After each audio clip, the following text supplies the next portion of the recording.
Hello everyone and welcome to Atlanta International Raceway. As the strains of the national anthem play behind us, it's a perfect day for auto racing here just south of Atlanta. 70 degrees, not a cloud in the sky. Everything is up to speed, including 40 of the finest Winston Cup Grand National stock car drivers in the world. We're proud to be here for ESPN to present this race live, a first for Auto Racing 81 and ESPN. I'm Mike Joy to cover the action along with Larry Newber. The story of this race, as it's been all year long, has been a story of the battle for the national driving title, the Winston Cup Points Championship. Mike, it really has. It's been all Bobby Allison and Darrell Waltrip. Allison asserted himself earlier in the year when he won the opener at Riverside. He also came back with a second-place finish in Daytona in February. He had really taken a commanding lead at that point. Waltrip had won a lot of money, but he was mired in 18th place in the point standings through the February speed weeks. Allison's lead was at its zenith as we moved into June following the Budweiser 400 in Texas, but Darrell had closed to third place and was beginning to gather steam.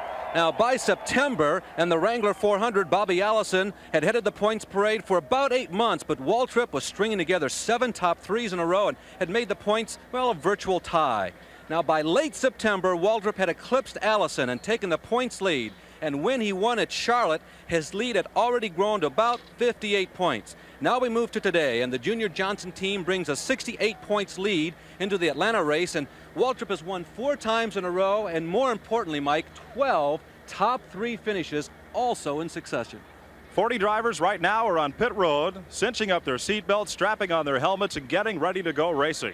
Covering pit road for ESPN today will be NASCAR's 6th all-time Grand National race winner, a member of the National Motorsports Hall of Fame, Ned Jarrett.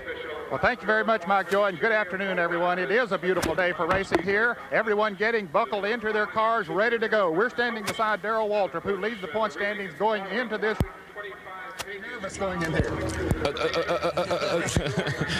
You're darn right I'm nervous. It's a tough day for you. It's a big race for us, Ned, and I just hope things continue to go reasonably as well as they have the last 10 or 12 weeks. If they do, I feel very comfortable with the outcome. Well, when he talks about the last 10 or 12 weeks, he's won 7 of the last 12 races, finished second in 4 of those and third in the other. Absolutely incredible. Mike, it's going to be a great day here. You're looking at 40 of the finest stock car racers in the world, and standing at the head of that lineup is Ned Jarrett. So Ford II will give the command. Gentlemen, start your engines. He's the Grand Marshal here today for the Atlanta Journal 500. So 40 stock cars, perhaps 20,000 assembled horsepower roar to life here at Atlanta International Raceway. The pit road is being cleared of mechanics, crew chiefs, car owners, and well-wishers. In just a moment, they'll roll off to begin this 500-mile journey. And what a race it's expected to be with Harry Gant on the pole. Again, he's won several poles this year. He has never won in Winston Cup competition despite 7 runner-up finishes this year, 10 in his 2-year Grand National career. Alongside, you've met Darrell Waltrip, the Grand National point leader, driving for Junior Johnson and the Mountain Dew team. In row number 2, with 195 career victories, the sport's all-time winner, the king of stock car racing, Richard Petty with the STP Buick. And a local boy from Dahlonega, Florida, that's Bill Elliott riding the Melling Tool car. It's a Ford, the highest placed non-General Motors car in this field. Back at row number 3, Neil Bonnet is also in a Ford, the Wood Brothers Ford. He has the world's fastest pit crew in his corner. And alongside, hometown neighbor and old adversary Bobby Allison driving the Hardee's Buick. In row number 4, NASCAR's late model sportsman national champion Tommy Ellis in the Industrial Boilers Chevrolet, and Joe Ruttman driving for the Jim Stacy team in the number 2 automobile, Joe out of California. In the 5th row, the defending Winston Cup champion, driving the Wrangler Jeans machine for Richard Childress, that is Dale Earnhardt. And alongside the brash young upstart of modified and sportsman racing, Jeff Bodine out of Pleasant Garden, North Carolina, the Emmanuel Zervakis car. In row number 6, the Melling Tool Ford Thunderbird number 15, Benny Parsons from Ellerby, North Carolina. Terry Labonte, the 1980 Southern 500 winner, will be driving Billy Hagan's Stratograph Buick, the J.D. Stacy automobile, number 44. In row number 7, going 13th, Buddy Baker, the hard-charging, foot-to-the-floor driver from Charlotte, North Carolina, the Haas Ellington Uno Buick. And Ricky Rudd, 24 years old and certainly a comer in this sport. He is in the Gardner's Die-Guard Gatorade machine, number 88. In the 8th row, the Cliff Stewart Performance Connection Pontiac for Joe Milliken of Randleman, North Carolina, a protege of Richard Petty. And one of several Rookie of the Year candidates, Tim Richmond of Ashland, Ohio, will start the Bob Rogers Auto Leasing car number 37. In the 9th row, Gary Ballou, the hardest charger of the Florida short tracks, has gone Grand National Racing in the Raymonk entry. Car number 75, Ballou, to start inside the 9th row. Next to Lake Speed from Jackson, Mississippi, the former world go-kart champion. Speed in the Ron Steele Craft Stoves Buick.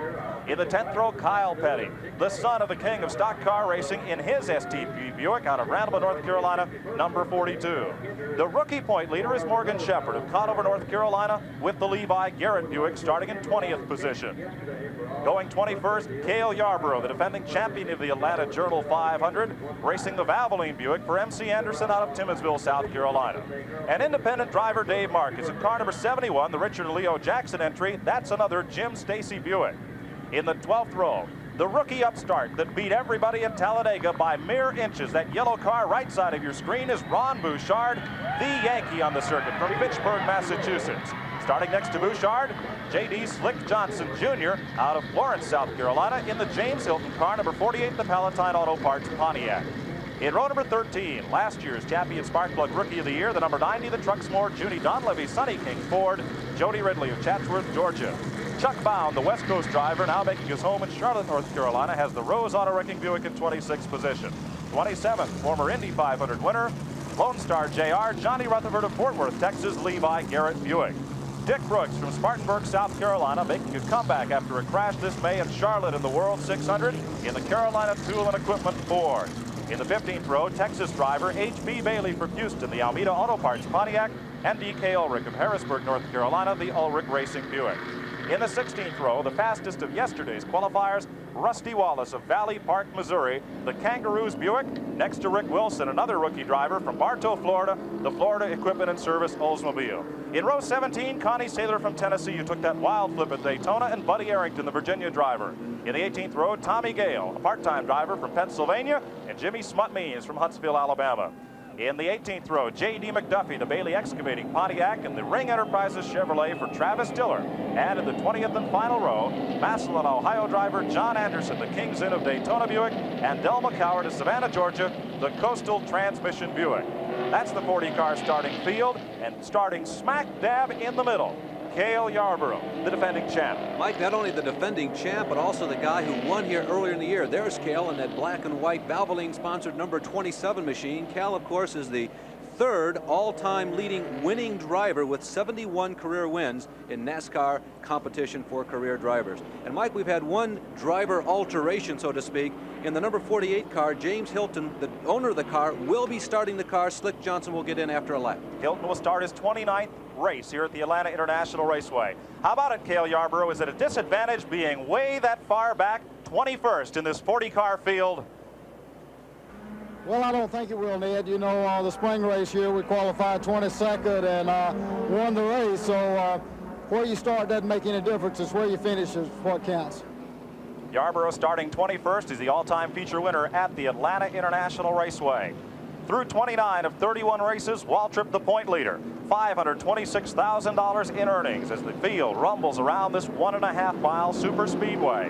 5-degree banking in the straightaways and 24 in the turns.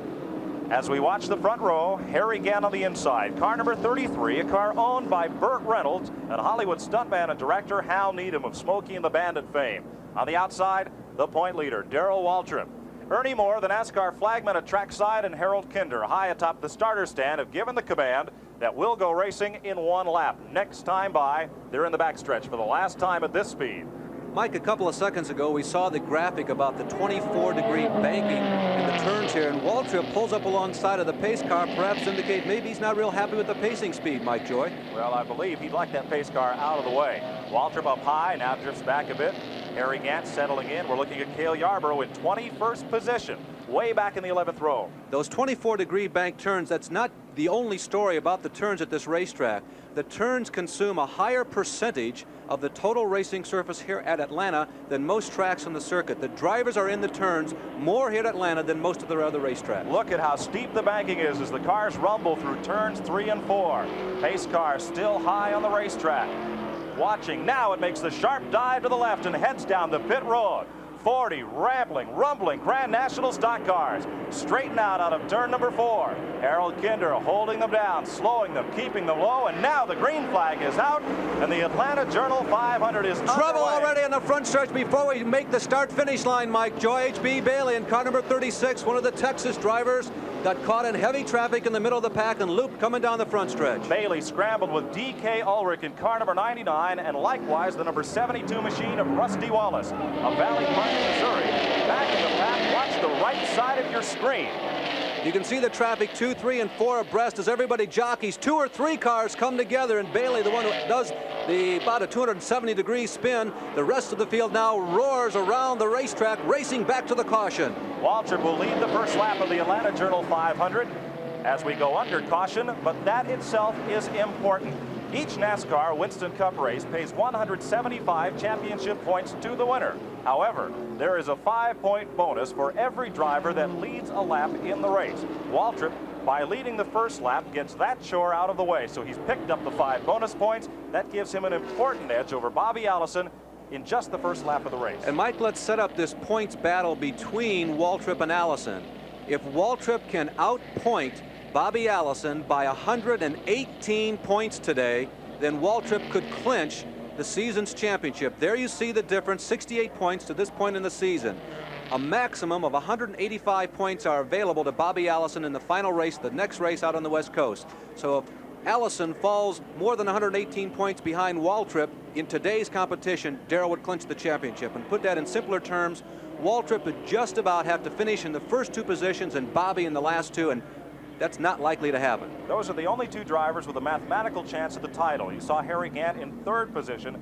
His spot is in doubt as Ricky Rudd, the 4th place driver, is very close in the point parade. For Rusty Wallace, his trip to AIR, not a particularly happy one on the first lap. Look at the dented front end of Rusty Wallace's car after just 1 lap of racing. Let's go to Ned Jarrett on pit road. This is H.B. Bailey's car number 36. They're literally ripping the bumper off the car, Mike, and trying to tear away any sheet metal that might get against the tire. It doesn't look like there's any other damage done to the car other than sheet metal. Bailey, of course, sitting in the car with him running. The NASCAR officials are there looking over the work that is being done. So the car isn't going to look quite as neat as it did just a few moments ago, but maybe he will be able to continue in the race.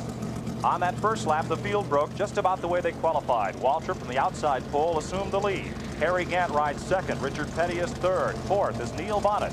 5th is Bill Elliott. In the 6th spot, the Jim Stacy car of Joe Ruttman. Bobby Allison runs along now in the 7th position as we're under caution at Atlanta in the early laps. Jeff Bodine has moved up to the 8th spot. In 9th position is Ricky Rudd. 10th, the National Sportsman Champion. That'll be Tommy Ellis. We're under caution. A look down at trackside for Harold Kinder to see if they indeed give the indication that the track is clear, and will look to go back to racing next time by. Kinder gives them the down finger restart indication. That's the index finger pointed down, and that means we'll be restarting single file with all cars on the lead lap. Later on in this race, as cars begin to be put a lap or more down by the leader, on restarts the lap cars will drop to the inside of the racetrack with the cars on the lead lap up top. Well, that driver change that we anticipated in the James Hilton number 48 race car apparently has taken place. The car has been in the pits during this early caution flag. As we commented, the man who qualified it, Slick Johnson, was supposed to jump into the car after James started the race and accumulated a few of those points, and he's accumulated quite a lot of those in his career in NASCAR racing, Mike Joy. NASCAR championship points go to the driver who starts the race. Waltrip's the leader. He started on the outside pole, and he is the point leader. Harry Gant is the pole sitter. He starts 2nd. Interestingly enough, Gant has never won on the circuit, and the odds are against him today statistically. Only once in the 21-year history of this event has the race been won from the pole position. 3rd and to the right side of your screen is Richard Petty with 195 career victories, the sport's all-time winner. On pit road, work continues on the H.B. Bailey and D.K. Ulrich cars. They won't be around for the restart. As the pace car goes on to pit road, and as they come off turn 4, they'll be looking for the green flag. Quickly, let's go back to Ned on pit road. There's a development in Darrell Waltrip's pits. He has a cracked windshield on the car number 11, but they think that he can run okay. Hopefully another caution that they will be able to take it up. The green flag's waiting. We're back under green, single file the first 7 spots. Ricky Rudd moves up from the 8th position as they shuffle off to turn number 1. Waltrip holds the lead. He's a car length ahead of Harry Gant, and they got a good jump on Richard Petty. Petty 4 car lengths back as they work the draft in the back straightaway. Neil Bonnet locked onto Petty's bumper. Ron and Allison, meanwhile, contest about the 7th position. Here comes Gant. On the bottom of the racetrack, that's not the quick way by. As he shuffles back into the draft, Neil Bonnet has picked up the 3rd spot, having moved underneath Richard Petty and his Wood brothers, Warner Hodgson Ford. Waltrip in a Buick. Likewise, Harry Gant as they go back to turn number 1, completing the 5th lap. And already the experimentation and the concentration begins in the minds of each of these drivers and also the crew chiefs on the radios. The setup for race day is probably quite similar to what they practiced at, particularly yesterday, but it's always different from day to day. Now we see the 2 leaders, Waltrip entering turn, and moving on the inside is Neil Bonnet as Bonnet moves up to challenge Harry Gant. Neil Bonnet rambling with the Ford. This is a good racetrack for the Fords. They stay up in the power curve, and the Ford engine likes that because they keep the RPMs up all day, all the way around the track. Bonnet has gone to the 2nd spot. Behind leader Waltrip, Cale Yarborough midway in that Valvoline machine has worked past Kyle Petty, and he's now up into the top 20 positions after qualifying in 21st. Now, though the setup is similar, things change from day to day, and already the drivers, now we have a lead change developing near the front of the pack as Bonnet moves alongside of Darrell Waltrip. Neil Bonnet underneath, Darrell Waltrip for the lead, muscles Waltrip high on the racetrack. Bonnet keeps it down low. He has the lead by inches, but Waltrip storms back at the line, and Richard Petty looks to make it 3 wide and thinks better of it. Slips back in the groove. Up at turn 1, Waltrip, high side, Bonnet on the bottom, asking no quarter and giving none. They continue to go tooth and nail for the lead, and in the backstretch, Waltrip coming off the high side of the corner has a bit of an edge, but watch Bonnet pull him down the straightaway. There are the 2 people who have led more laps than any other duo on the circuit this year. Waltrip on the high side of the left side of the screen and Bonnet on the inside. Bonnet, his car's not finished a lot of races this year. It's been a frustrating season, but the team has remained together. They seem to be very happy with one another, and they continue to win up front. Bonnet says, I've got the best car coming into Atlanta, and right now, Mike Joy, looks like he might be right. Well, Waltrip is giving him a run for the money on the outside, and that's not always the easiest place to be to get around this racetrack. Here comes Richard Petty. He's going to cover the spot, bottom of the racetrack in car number 43. The fans go crazy as Petty comes underneath Waltrip. He'll get the 2nd spot going into turn number 3. Sneaking into the battle for the first 5 positions, there's Cale Yarborough just getting around Lake Speed, now moving up on sportsman grad Tommy Ellis. We had just begun to comment that sneaking up on the battle for the lead is Joe Ruttman in a blue and yellow number 2. There's Ruttman in the J.D. Stacy car on the inside. He is just moving to 3rd position behind those 2 leaders. Neil Bonnet at number 21, and guess who? The king, Richard Petty, back up front again. Joe Ruttman, the former USTAC stock car champ in the J.D. Stacy number 2. Out of Upland, California, has moved into the 3rd position past Darrell Waltrip. So Bonnet, who is not running for the point championship with the Wood brothers this year, he's got the 5 bonus points for leading a lap. As we come around to complete 10 laps, 15 miles in the Atlanta Journal 500. Bonnet leads Richard Petty. Joe Ruttman is 2nd. Darrell Waltrip is 3rd. Harry Gant's Pontiac runs along in the 4th position, up out of turn number 2. Petty keeping close tabs on Bonnet. What a familiar picture this is. For many years, David Pearson drove the Wood brothers car, and he and Petty had many duos and battles just like this one is beginning to unfold between Bonnet and the king. Turn number 3. Bonnet keeps it way low on the racetrack, right down next to the track apron. That's the short and the fastest way around. To chronicle a couple of the other big stories here, Cale Yarborough, whom we expected to make a big move to the front, really hasn't shown us that explosion we anticipated. There he is. Right now he's running in 18th position, and he's still battling with Buddy Baker trying to move up to 17th. Up front out of turn 2, it is Petty going for the lead. But look at the horsepower Neil Bonnet has down the straightaway. He did the same thing to Darrell Waltrip. He gained half a car length in the straightaway. But now it's Petty. It's right down next to the track apron. He has the preferred line. Joe Ruttman wisely comes underneath to cover the spot behind Petty. Now Ruttman moves up. He'll help Bonnet draft down the straightaway. And you see they pick up a car length there and almost touch going into the corner. Very close call for Joe Ruttman. Remember, Joe is not as experienced on these super fast high banks, and in particular running on the banks as are Bonnet and Petty. And Ruttman was riding behind the 2 of them while they were running side by side, trying to make the decision, who do I follow, and try to propel myself into 2nd. Just behind the leaders, Harry Gant has moved up into the 4th spot as Cale Yarborough, climbing his way up through the top 20, moves underneath the Buddy Baker automobile. Shortly, these cars will get into lap traffic. Cale now taking over the 17th position, working under Buddy Baker. Yarborough had to wait till the second day to qualify, and Baker's giving him a fight. Back up front. Back up front, Petty is still trying to accomplish something he has not done yet today, and that is pass Neil Bonnet. He gets a nice bite coming out of turn number 2, down on the bottom of the racetrack. But look, here's that horsepower of the Wood Brothers Ford picking up once again, and Bonnet slams the door for a 3rd time. That was a door slam. He pinned Petty right behind Rusty Wallace. Ned? Mike, we've been watching the car of Harry Gant. We talked with some of his crew members this morning, said that car was not handling quite as well in the late practice yesterday as it did when he was qualifying. Said they might have to make some adjustments if they get another caution. One driver who didn't last too long here today was H.B. Bailey. They thought they'd be able to get the car repaired, but from Texas, H.B., that's a long way to not run in cars you did. Well, I mean, I could probably run the car already just like it is, but don't have nothing particular in it up there. They'd probably get some rocks in it and tear it up and burn the engine up. Exactly what happened there? Well, the whole line backed off in front of us, and Rutherford backed off in front of me, and I backed off, and I think, this thing on the first lap, here come Rusty Wallace up and hit me in the back, knocked into Rutherford and turned me sideways. Well, that was a very tough break. Sorry to see you out of it here. There is the difference in the advantage. Neil Bonnet back to Richard Petty, keeping to a race it. Here goes Petty, and Richard Petty will lead going into turn number 3. Joe Ruttman still a 3rd place car. Bonnet, though, is not going to give it up. He stays on the high side. He's got a longer way to go around that corner than Petty, being on the outside, but being up high, Bonnet's engine will turn at a higher RPM off the corner, and look at the rocket effect for Bonnet coming down the straightaway. That helps him. Now, Joe Ruttman is drafting off Petty at the bottom of the racetrack. That will not help Neil Bonnet. As Ruttman looks for a groove, Harry Gant has come into the picture to make it a 4-car battle. And off the corner, onto the backstretch, Bonnet again shows the horsepower of the Wood Brothers Ford Thunderbird.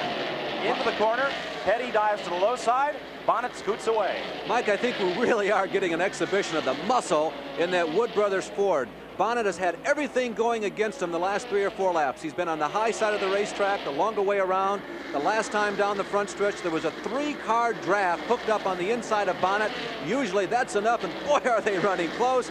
That was the mold they had in mind, I think, when they made dimes. But so often in the last 5 or 6 laps, Bonnet looked like he was about ready to go behind Petty, but he trumps on the accelerator coming out of turns 2 and 4 and just blows Richard away. The fans have not sat down since we went back under the green flag. Neil Bonnet has led 9 of the 17 laps. He's about to lead his 10th one. Here comes Petty battling back.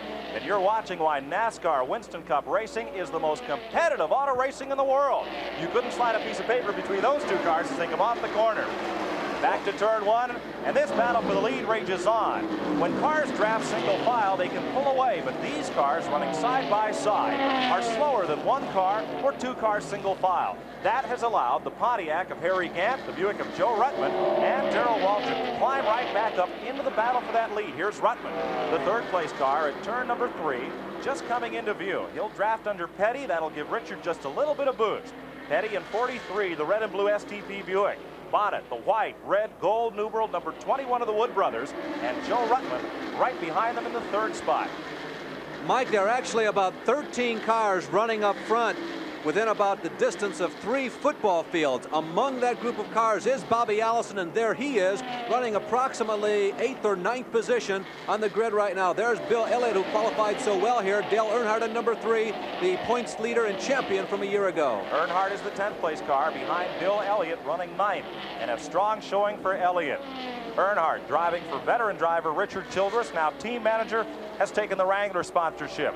Drifting, Earnhardt, you saw him get a little bit squirrely off that 4th corner, high up in the groove as we watch the battle back for 7th position on back. Allison goes to the bottom of the racetrack. Ricky Rudd takes advantage of him as he comes by. Bobby holds his position. In the backstretch, Richard Petty has assumed command of the Atlanta Journal 500. He's gone out ahead of the Neil Bonnet machine as they continue that battle. We're watching Allison in 28th, the Hardee's Buick, contest Ricky Rudd. This will be for 7th position. Allison in the thick of the point chase with Darrell Waltrip. Must keep Waltrip in sight for a shot at what would be his first national driving title. Well, we went about 20 laps before we heard anything at all from Bobby Allison. That's somewhat of an interesting move. Perhaps Allison was just beginning to feel out the field and see what everybody else had. He realized he really was not in a position to challenge for the lead in those first 20 laps, and now it looks like he's decided it's time to start to make his drive toward the front. The most important thing Allison can do is finish this race. That's the only way to pile up points. And as H.B. Bailey very dejectedly told Ned on pit road, you don't win this race on the first lap of 328 laps. Off the corner, Allison has now assumed the 7th position in his drive toward the Winston Cup point title. Ned Jarrett is standing by in Harry Gant's pit. We mentioned earlier, Mike, that they were not completely pleased with the way that car number 33 was handling late yesterday in practice, but they said they made some adjustments on it this morning. Travis Carter, we're watching sort of pacing the pits here, said that it looked like that it was working better than they anticipated because he's running right up there battling for the lead. Coming around to complete lap 22, Richard Petty leads the Atlanta Journal 500. Neil Bonnet is right on his bumper. Joe Ruttman is 3rd. 4th is Harry Gant. In 5th is Darrell Waltrip. 6th, the modified sportsman ace, Jeff Bodine. In the 7th position is Bobby Allison. Riding 8th is Ricky Rudd. In 9th is Dale Earnhardt. 10th is Bill Elliott. Benny Parsons is 11th. Joe Milliken is in the 12th spot. Terry Labonte in the 13th position. 14th is the Tommy Ellis machine. And moving up, now in 17th and challenging Johnny Rutherford for a position, Cale Yarborough. Well, the 2 leaders, Petty and Bonnet, who once again are side by side coming out of turn number 4, have actually opened up about 150, maybe 100 yards over the battle for 3rd position between Ruttman and Harry Gant. On pit road, Ron Bouchard, the rookie challenger, has taken his car to the garage area. They blew their good engine in practice and have now just coasted out of this race. Bouchard battling Morgan Shepherd for the rookie point battle appears to be out of today's race. Neil Bonnet battles with Richard Petty. What a competitive race this has been since the drop of the green flag. 24 laps have been completed, 36 of the 500 miles that will make up the Atlanta Journal 500. 27 laps into the Atlanta Journal 500. You're watching Neil Bonnet, the leader, in the Wood Brothers Ford Thunderbird. Right side of your screen, the red and blue number 43 of Richard Petty. Joe Ruttman, the California driver, is in the 3rd position. Harry Gant rides 4th. Joe Ruttman has now dropped to the 4th position. Gant is 3rd, and in 5th is Darrell Waltrip. And Bobby Allison has now moved up to 6th position. There's Bobby in the Hardee's car. To give you an idea how frustrating the last half of the season has been, this guy won 4 times and led the points until June, but he has not won since the 21st of June on the trail. Dave Marcus has just been on pit road to change tires. Likewise, the number 13 automobile. And Ned is on pit road with a story. Mike, the tire that we're looking at here came off Dave Marcus' car number 71. It is blistered very badly. No one anticipated any major tire problems here today. Whether he has a chassis problem, the crew said he said the car was handling okay, but maybe there was too much pressure on that particular tire. But you can see the rubber has come away from the chassis. We'll keep our eyes on that kind of a problem here. Here's another unscheduled pit stop coming down pit road, having dropped off the banking. This will be the Dick Brooks automobile, number 13, his 2nd pit stop.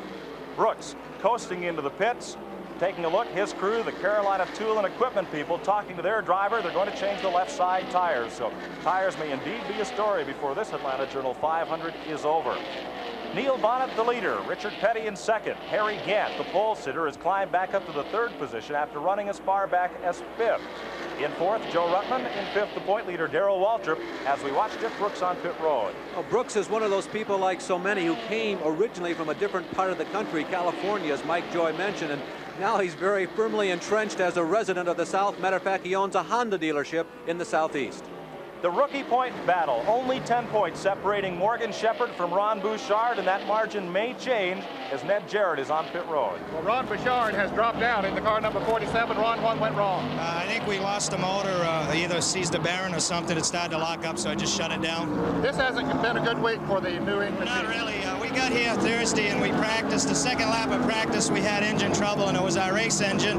And we put a spare motor we had in from Wilkesboro that we ran, and we were hoping it was going to make the day, and it just didn't make it. Going to hurt you in the point standings now. Definitely. It always hurts when you fall out this early, and it's just one of them things. Well, we're sorry to see you out of it. Thank you very much, Ned. Bouchard's team is unique. It's the only all-Yankee team on the Grand National Circuit, with a car owner, crew chief, and crew all from Connecticut, Bouchard from Pittsburgh, Mass, and they'll have to wait 2 weeks to the Winston Western 500 at Riverside, California to renew that battle and clinch it with Morgan Shepherd for Rookie of the Year.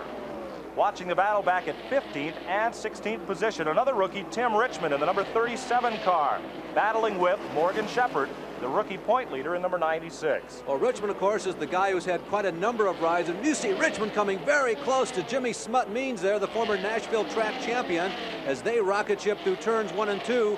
Richmond, another guy lean on experience, but certainly somebody who is not timid when it comes to putting his foot down on the floorboard. Richmond, a former Rookie of the Year at the Indianapolis Motor Speedway, part of that three-way battle for rookie honors in NASCAR racing here in 1981. And quite a rookie chase it's been. Morgan Shepherd has won one race, the Virginia 500 at Martinsville. Bouchard won at Talladega, and they've each won one Busch pole position. And there are the two rookie battlers in this event. Richmond in 37, and right behind him, Morgan Shepherd in the number 96 car. You know, Mike, if Richmond does not win the Rookie of the Year crown in NASCAR this year, it'll be the first time in the last 5 seasons of automobile race driving that he has not won a major rookie crown somewhere. Super Modified, USAC Sprint, Super V, and Indy 500 champion as we look at the two leaders.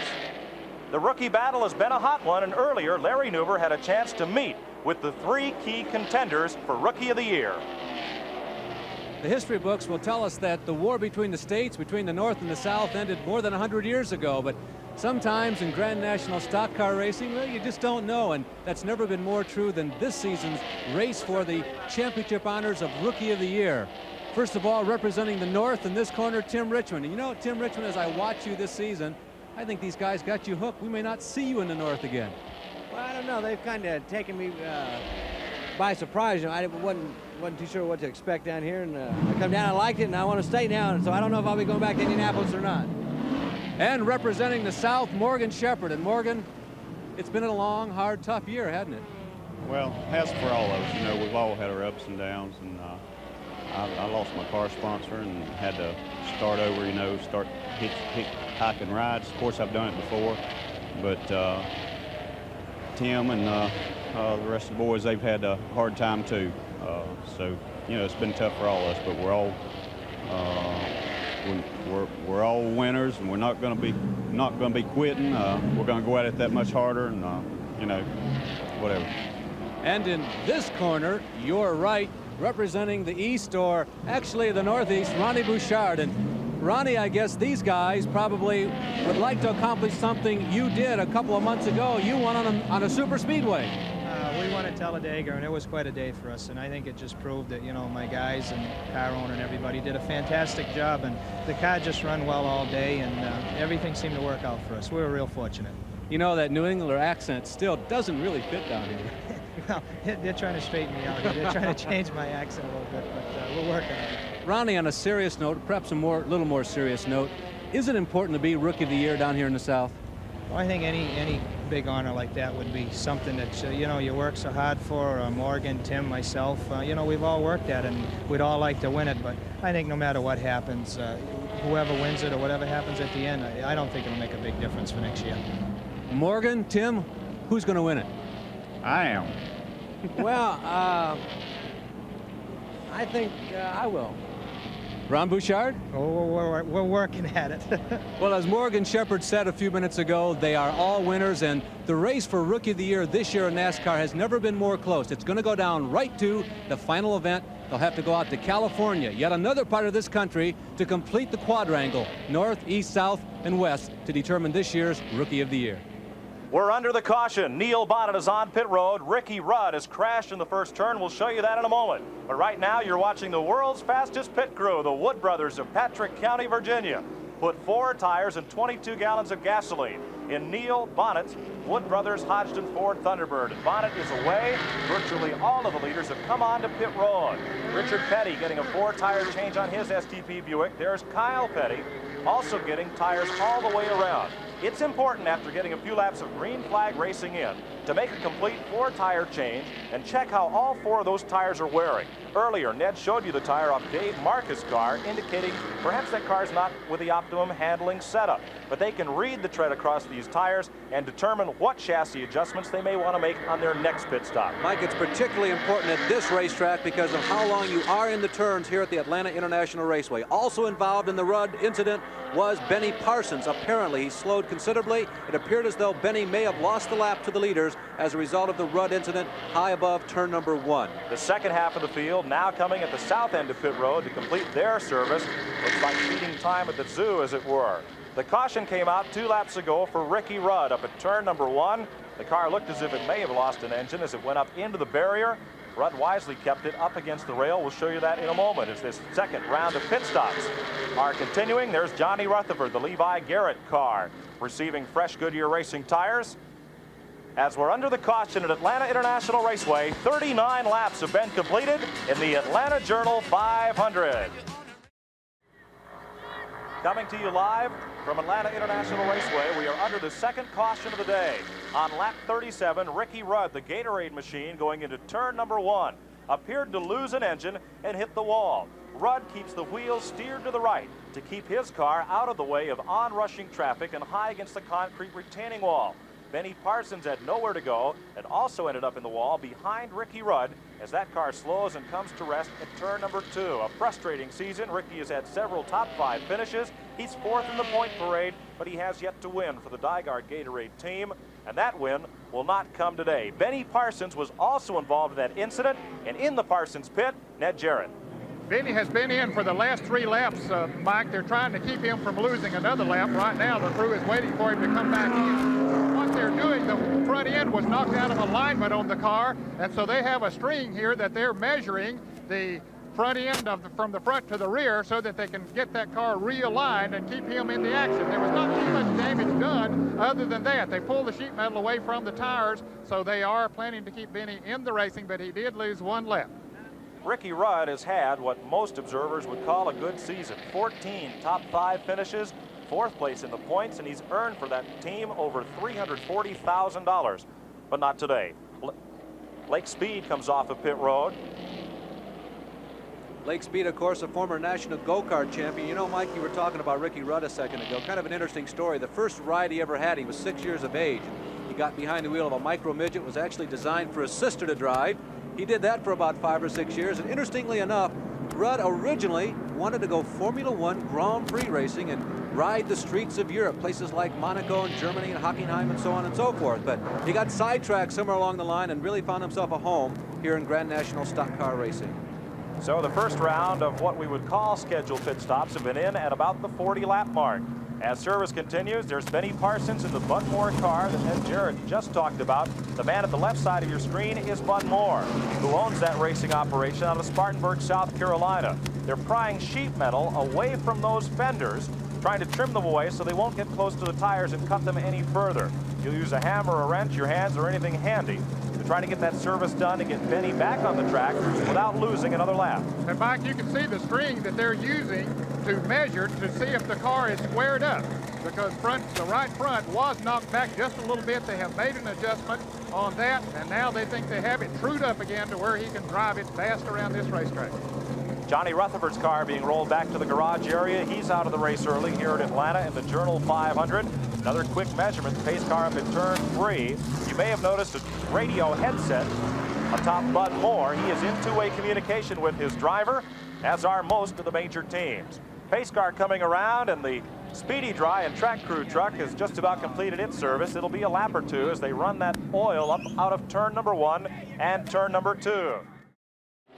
You're watching Ricky Rudd's car as it's rolled off to the garage area. The damage evident on the right side of the Gatorade machine. And Benny Parsons, after 5 or 6 stops, has taken the Bud Moore Melling Tool Ford back to the garage area as well. So the attrition rate rather high here in the early going.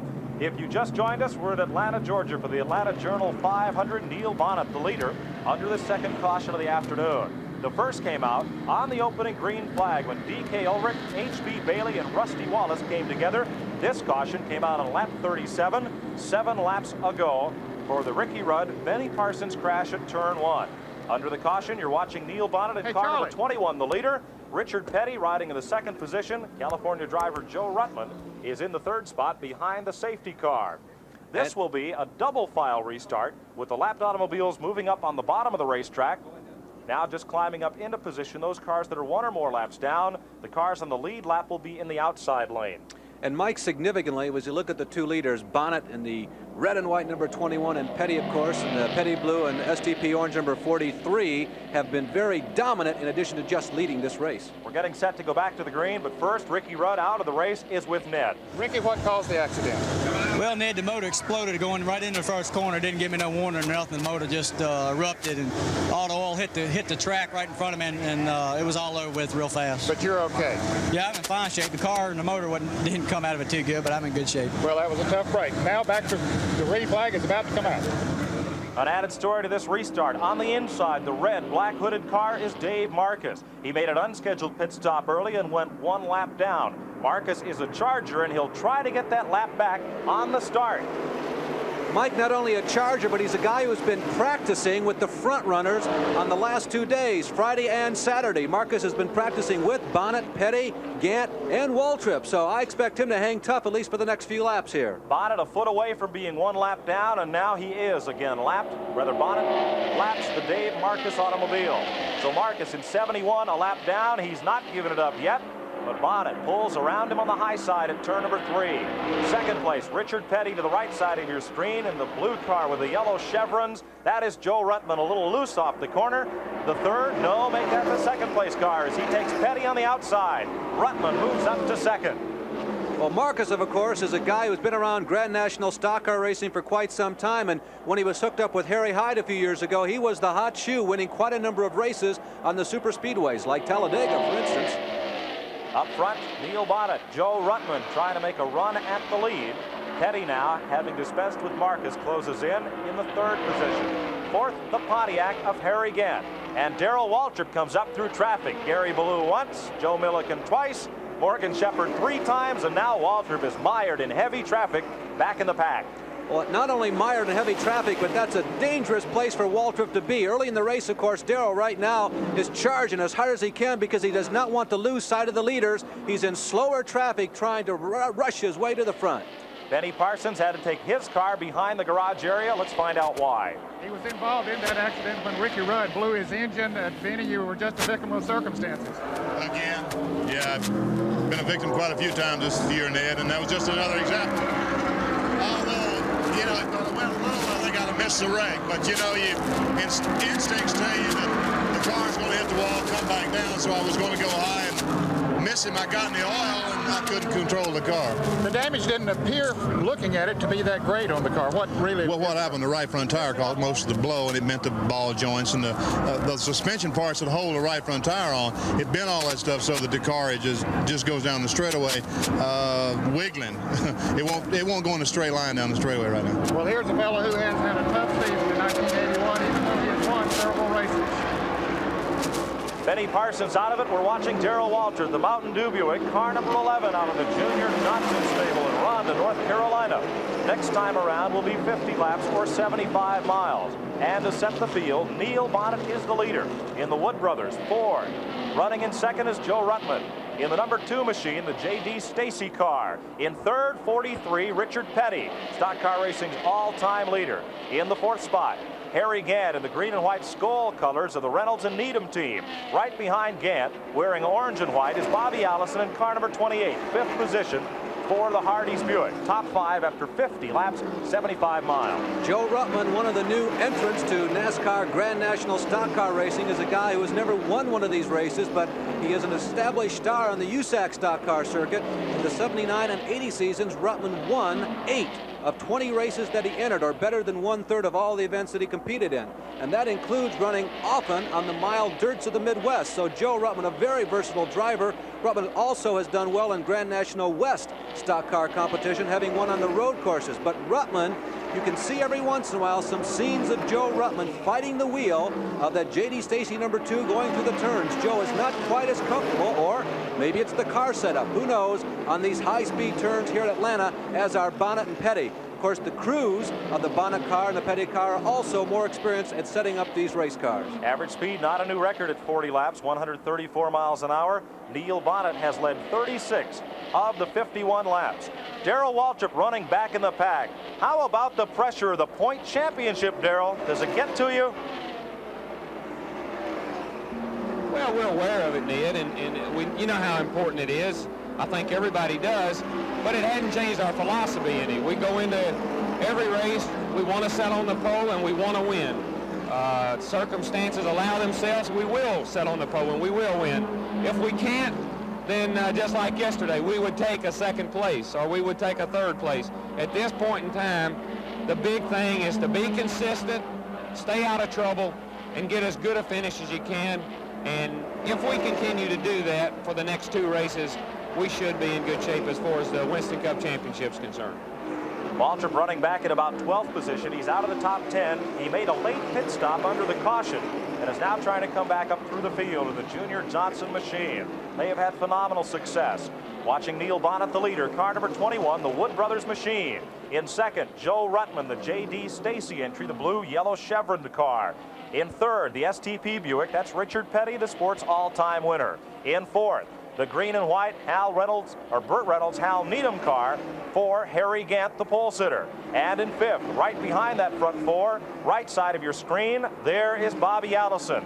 In the Hardee's Buick, Waddell Wilson, the crew chief on that Harry Ranier car. Mike, I like the race that Allison's been running as we look at Darrell Waltrip, who's back in, about 15th or 16th position right now. Now moving up to 12th, NASCAR timing and scoring says. Waltrip was caught in some slower traffic after the last series of pit stops and has really had to grapple his way through a bevy of race cars to get an open racetrack in front of him rather. I started to comment on the race that Allison is running. I think it's a crafty one, Mike. He looks strong. He has not made a move to the front, but boy, he's hanging right in there. And I look for some things from Allison about the midpoint of this race if the car is still going. Well, I'd wonder from Ned Jarrett, who himself a 2-time Winston Cup Grand National champion. Ned, it's got to be tough to sit back there and not charge for the lead when you know you have a car that's capable of doing it. It certainly is, Mike, and particularly a driver like Waltrip, who is a charger by nature. That's the way that he wants to do it. But I'll tell you, when you look at the rewards of the Winston Cup Championship, and it's so close to his craft right now, it takes a lot of discipline to do that, but apparently he has it. The man that's charging right now is Richard Petty, who is just into your screen on the right side, up to the 3rd spot. Here's Cale Yarborough in 27 and Bill Elliott in car number 9. Cale is 9th, Elliott is 10th after this last round of pit stops. 56 laps have been completed. That's 85 miles at Atlanta International Raceway. Of the 500 that will make up today's 30th of 31 races on the NASCAR circuit. The battle is heated up at the front of the pack. Neil Bonnet with Ruttman right on his bumper. Harry Gant is running for that 3rd position. As they head off toward turn number 1, we're watching that run for 7th spot. Terry Labonte, front car in that battle, along with the Tim Richmond machine. Now Cale Yarborough in 27, Bill Elliott in car number 9. Well, that red and white number 9 of Bill Elliott is pretty much a family operation. Bill's brother Ernie is the chief mechanic in that car. There's Cale Yarborough close up. Elliott once again in the red and white number 9, a guy who is a younger fellow on this circuit, but he's got about 3 racetracks he seems to do well at. Atlanta is one of them. The other 2 are Talladega, the world's fastest racetrack, and the Michigan International Speedway up in the rolling hills of southern Michigan. Bill Elliott in the red and white number 9, and the old crafty veteran Cale Yarborough in the black and white number 27. Yarborough won this race last year. He also won the Dixie 500 here in the spring. A look back up front at Bonnet and Joe Ruttman, the front 2 cars, but the story has been right behind them.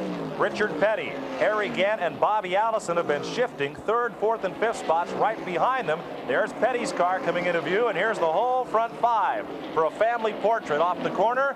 Gant has a look on the low side, but will not be able to make the move off to turn number 1. That is high-speed chess at 150 some odd miles per hour. Petty up in the high groove, Gant just a little bit higher, but Bonnet and Ruttman still running right down at the track apron, and that's a good sign. If you get your car to handle and stay at the bottom for much of the afternoon, that's a good key to success here. As Larry Newbert told you earlier, each of these turns is half a mile long. Each of the straightaways only a 1/4 mile, so you've got to get the car to work through the corners. And what happens on this racetrack, because you are in the turn so long, there is a little more scuffing of the tires than normal, as we see Harry Gant test the inside of Richard Petty. A lot of rubber gets laid down in the turns, and late in the race, particularly after lap 350, and as we approach, or rather mile 350, and as we approach mile 400, the bottom groove gets very slippery, and it's likely that the fast groove will actually move up about 1 or 1.5 lanes as we get down near the latter stages of the race. Harry Gant runs for the 3rd spot, and Richard Petty holds him off as they get off into turn number 3. Gant had the inside all the way down the straightaway. Now Allison's trying it for 4th against Gant. Bobby puts the Hardee's Buick low on the racetrack, but doesn't quite have the jump off the corner. Drops back into line, single file in 5th position. As the front 5 battle and begin to work some slower traffic to the north end of the speedway. Lapping by one of the lap machines, that looks like Travis Tiller car that started back in the 38th position. This is the next to last race of the Winston Cup season.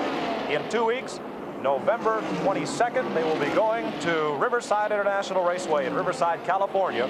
The Winston Western 500 will decide the Winston Cup Championship, and then it all starts for the new season and the Super Bowl of stock car racing in Daytona. At Atlanta International Raceway, 62 laps. 96 miles have been completed. Neil Bonnet leading Joe Ruttman, Richard Petty, and Harry Gant. Neil Bonnet continues to lead at Atlanta International Raceway. In 2nd now, Richard Petty. 3rd is Harry Gant. And Joe Ruttman got kicked all the way back to 4th spot. Mike, he did. He made a move as he came off the 4th turn. Ruttman, who was running in 2nd at the time, and Bonnet, who was leading, came up on the slower moving Tommy Gale. Gale was right in the middle of the racetrack. He really didn't have any time to react. They kind of snuck up on him as they came off the banking, and Joe went way down in the basement on the absolute bottom of the racetrack right there about 5 laps ago, and when he went down, Richard Petty immediately moved to the 2nd lane, and he moved by, and Gant almost got by. The race is for 3rd, right side of your screen. Joe Ruttman, Harry Gant battling for the 3rd position here. Petty wants the lead in turn number 2. Richard Petty takes his Buick underneath the Ford of Neil Bonnet, edges past him in the back straightaway, and for the 2nd time today, Petty up front. But there's a lap car dead ahead. Are you sure, Mike? Steve Bonnet keeps Petty pinned low. Petty just edges Bonnet up in the groove and takes away that spot. Rim riding way up high on the racetrack, higher than Bonnet wants to be, and he surrenders the lead at the stripe. It's Petty by a car length. I'll tell you, there was some real hard-nosed race driving going on there. Bonnet did his very best to actually put Richard Petty behind the 8-ball, so to speak, and Petty would have nothing of it, and he moved right up in Neil, and for a moment there, it's kind of a battle of guts, Mike Joy. Who's going to give first? And I have to say that Richard Petty may have outbraved Neil Bonnet, at least on that lap, but there's a long ways to go. Exactly, and nobody's going to win the race on this lap, that's for sure. Petty has the lead. It's by a car length. He's driving the STP Buick, which, like all of these NASCAR Grand National cars, are 3,700-pound stock cars that closely resemble the cars that you or I would drive on the street to the supermarket. But underneath, it's all high-performance parts, 600-horsepower engines, special transmissions and rear ends, and it propels these cars on a track like this to average speeds on every lap of 155 to 160 miles per hour. Petty is in a Buick. Neil Bonnet, the 2nd place car, is driving a Ford. Joe Ruttman in 3rd, a Buick. And we look back to Terry Labonte, who is running in the 6th position, just barely out of the top 5. Tim Richmond is right there with him. One driver who will not see the checkered flag today, former Indy 500 winner Johnny Rutherford, finds himself on the other side of the microphone with Ned Jarrett. Well, Mike, he has won the Indianapolis 500 3 times, but 1981 hasn't been too kind to him on the NASCAR circuit. No, Ned, he really hasn't. If I hadn't had bad luck, we wouldn't have had any luck at all, I'll tell you. This, it's been incredible, and what happened today is it's just kind of the frosting on the cake. The gearbox broke, it knocked the gear shifter knob off of the shifter. The thing just stirred around. It was locked in 4th gear. Couldn't get it out of 4th into any other gear because of the broken gearbox, and I don't have any explanation for that. Well, those things, this is a crazy business, and sometimes crazy things happen within it. Johnny, how about plans for 1982? Better be better, I'll tell you. I probably will not run as many Grand National stock car races. It's been a very hectic season for me, running back and forth between Indianapolis cars with CART and then the stock cars with NASCAR. And I think splitting it up makes it awfully tough. So I'm going to concentrate on the championship racing and come over here and do what races I can for the Levi Garrett team. And hopefully it'll work out a little better. Well, we'll look forward to that, Johnny. Better luck next time around. That's the hood up on Jimmy Means' automobile, the Broadway Motors Pontiac from Huntsville, Alabama. Short afternoon for the likable young competitor out of Alabama. Darrell Waltrip moving up on the Jeff Bodine automobile. Bodine 1 week ago the winner at Martinsville, Virginia in the Cardinal 500. Average speed, not a new record, 121 miles per hour. Has been slowed by 2 caution flags on the first and 37th lap of this race. Bodine and Waltrip, very similar driving styles and perhaps conversational styles with the press. Both drivers young, brash, and outspoken about the future of NASCAR stock car racing and their role in it. Waltrip looks slow. Bodine gives him just barely enough room. Yeah, Mike, that's an interesting comment. The two of these guys do have a way of working themselves into the headlines, no matter where they finish or no matter what racetrack it is. Of course, Bodine is a guy who's driven all forms of automobile races. He actually started out as a modified driver in the Northeast. He also, for quite a number of years, ran a rear-engine super modified at the super-fast Oswego International Speedway in upstate Oswego, New York. Waltrip now at 11th place. Bodine has dropped back to the 12th position. Waltrip trying to scramble back into the top 10. He is the Grand National point leader. Bobby Allison, who led the points until mid-season, now finds himself 68 points behind Waltrip, but ahead of Darrell in this, the next to last race of this championship season. Well, running down the standings at lap number 70, Petty was the leader. Bonnet, of course, running second. And just a note on Bonnet as we look at the leader, Petty, Bonnet is washing out in the middle of the turns. Perhaps there's a tire going soft. Maybe it's the way that the chassis and suspension was set up, Mike Joy, but we'll watch the progress of Bonnet. He continues to go into that second lane as he goes around turns 1 and 2 and 3 and 4 here at the Atlanta International Raceway. On the right side of your screen, Neil Bonnet up high on the track, the white red roof number 21 Wood Brothers car, racing Joe Rutman, the young California driver that Jim Stacy picked up when he bought the Rod Osterlund team at mid-season. Rutman running for second position with Neil Bonnet. Bonnet's car, he has found, works better on the high side of the racetrack, as Larry just told you. The green and white machine moving into view is Harry Gant, the 4th place car coming up to challenge in the battle for those front 4 positions. Just past the 100-mile mark here at Atlanta, Richard Petty out in front of Neil Bonnet and Joe Rutman.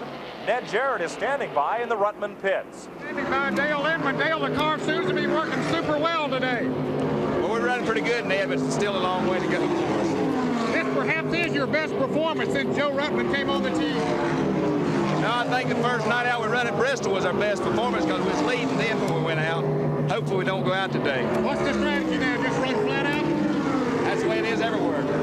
Okay, that's Dale Inman, of course, keeping close tabs with his driver, Joe Rutman, out there as he rallies for the lead. Richard Petty is the leader. You're watching Neil Bonnet in 21, the 2nd place car, and Joe Rutman, car number 2, riding 3rd. Bobby Allison is 4th. Harry Gant is now 5th.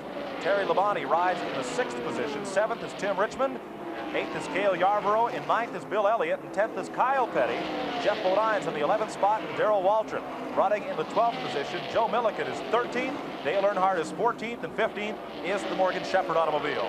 Mike, Joe Rutman is now working the inside once again of Bonnet. He has not passed Neil once all day long. He's been close, he's been knocking at the door, but that's an interesting battle, particularly as we think ahead toward the end of the race. Bonnet's car not in the fastest or shortest way around this racetrack in terms of lanes. He's either chosen to drive up there or the car won't work low.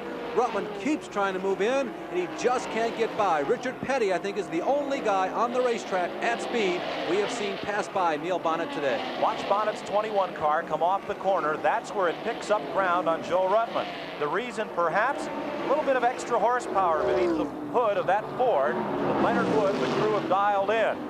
That power gets them off the turn quicker and down the straightaway. See, midway in the turn, Joe Rutman comes to advantage. Great battle here, ongoing for second place. 77 laps completed at Atlanta. In the Journal 500, Petty the leader, 21 Bonnet in second. Or is it the 2 of Joe Rutman? The difference is but half a car length. Harry Gant rides in the 4th position. Bobby Allison is 5th. We'll be back with more of the Atlanta Journal 500 in a moment. One of the former winners of the Atlanta Journal 500 is Buddy Baker, who drives the Uno car number 1. We're standing by with Hoss Ellington, who owns that car. Hoss, we talked with you last night, and you said the car was in super shape. You thought you was going to be able to run up front, but it hasn't quite been able to do it. What is the problem? I don't know, Ned. I tell you, Uno sure can't do it right now, so maybe we get it dialed in. We've been starting over a whole lot of loose in the car, so we get another got a caution. I either come on in and just a chance some more, I guess. And that's what you mean when you say getting it dialed in. That's right. We had it dialed in yesterday, but I don't know what happened overnight. But we'll get it. Maybe we'll get it worked out after a while. Did the track change some from yesterday? I think, yeah, bound to have did. We was running 33s yesterday, and today we're running 35. Hey, well, that can make a difference, and they'll be right on top of you, hoping to get Moneymaker back up near the front. Thank you. Right on top of each other, Cale Yarborough in 27 and Darrell Waltrip in the 11 car. Running now for 10th position. Jeff Bodine is right there with him. There goes Waltrip underneath. Average speed still not a record, 129 miles an hour. After 80 laps, 120 miles. Waltrip has gone by Yarborough. That will put him up into the top 10, but just barely. Remember Waltrip, the guy in the lead of that pack on your screen right now, the Mountain Dew car. Lots of people up in Purchase, New York, I'm sure, cheering for that one. He has won the last 4 races on the trail. He's got a string of 12 in a row, and he's been in the top 3. That is an incredible record. Waltrip in car number 11 is 10th. To your right, Cale Yarborough, 11th in car 27. The number 5, the Pontiac of Joe Milliken, is 12th. And 01 is Jeff Bodine in 13th. Milliken, a protege of Richard Petty, won the Daytona Sportsman 300 in a Petty Enterprises car several years ago.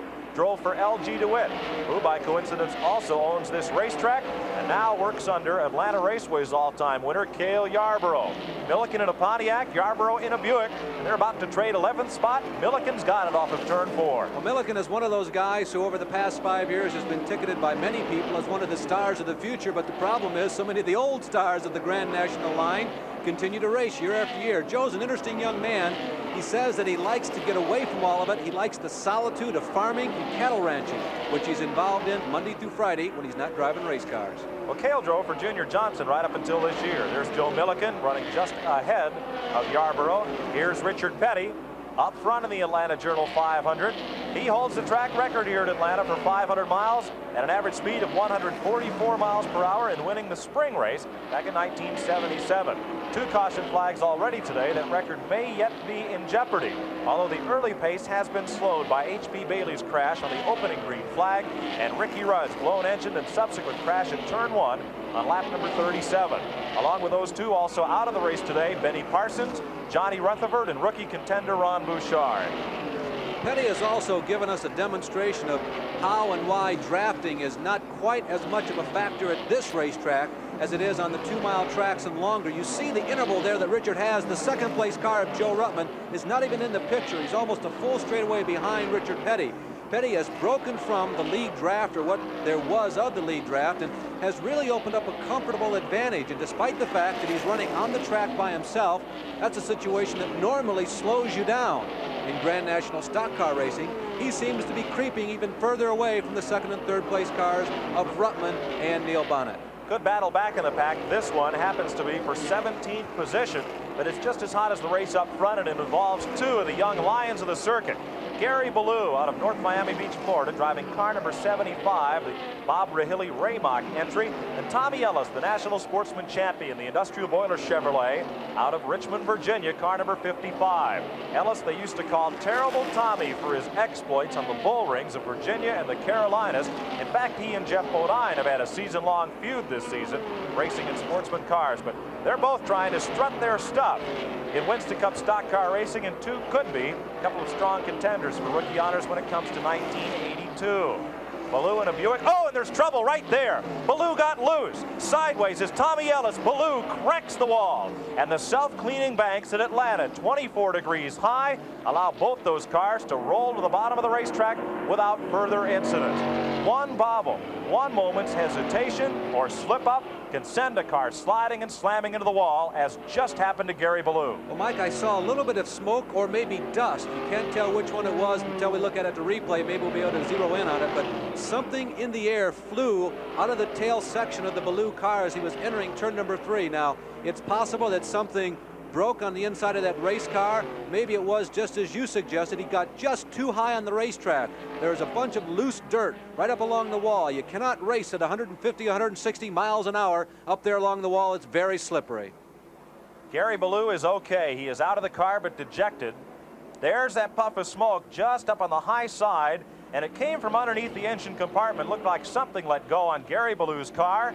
Tommy Ellis did not touch him, so he spun just to avoid the crash. And with the caution car on the speedway now, everybody is going for pit road. Those cars spin to the inside, and here is the STP team. On pit road, Maurice Petty, Wade Thornburg, Steve Hamill, and the crew go to work.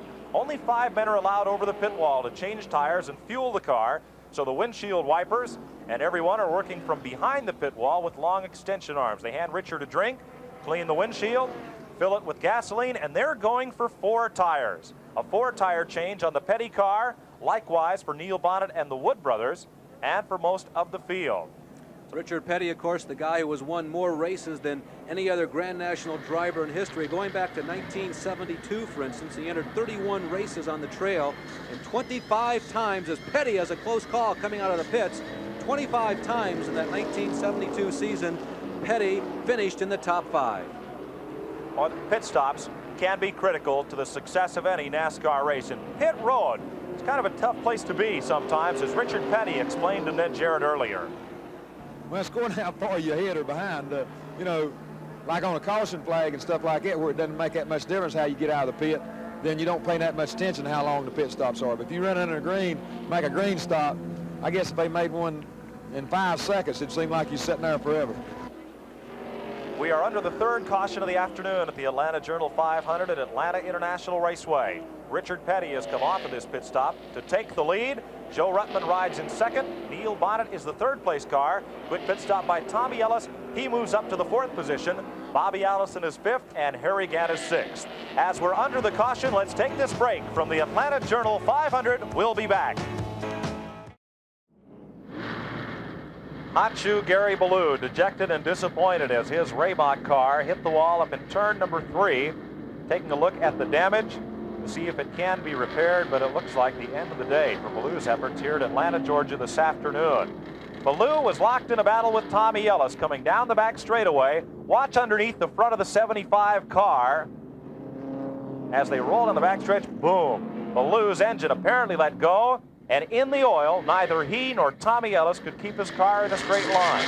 When oil gets on these racing tires, which are slick and have no tread for maximum traction on a dry surface, this is the end result. And Larry, we watch these cars go so fast, 150, 60 miles an hour, you don't realize how close they are to the edge of control until something like this happens. Mike, you really do. We've commented many times, I think, on our ESPN broadcast about how you lose some of the illusion of speed, particularly on these big tracks.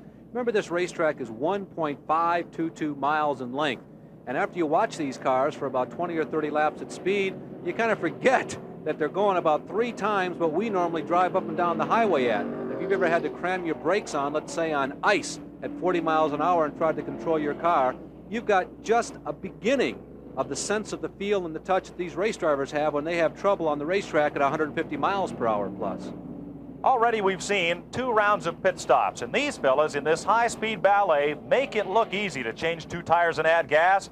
Well, it's not that easy, as we found out. If you have a flat tire on the highway, it might take 10, 15, maybe 20 minutes to change it. It's not quite that way in Grand National racing. They do it much quicker. Members of Tommy Ellis's crew is going to show us how it's done. Go, fellas. I'm going to put the stopwatch on you. They're going to change the right rear tire. Of course, there's 3 men working on it, one taking the wheel off, one jacking it up, the other one helps put it on there. The lugs are already glued on the wheel. That makes it, of course, a lot quicker. Of course, they have the air wrenches, which is quite different from the lug wrench that you would use on the highway. That helps to speed it up also.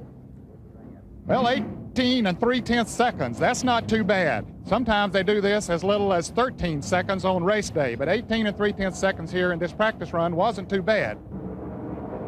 And now to demonstrate how simple this is and the fact that the average person off the street can do this very quickly, our guys, Larry Duber and Mike Joy, shows us how quick it can be done. Go, fellas. Of course, they run around to the side of the car, and here comes their tire, taking the lugs off.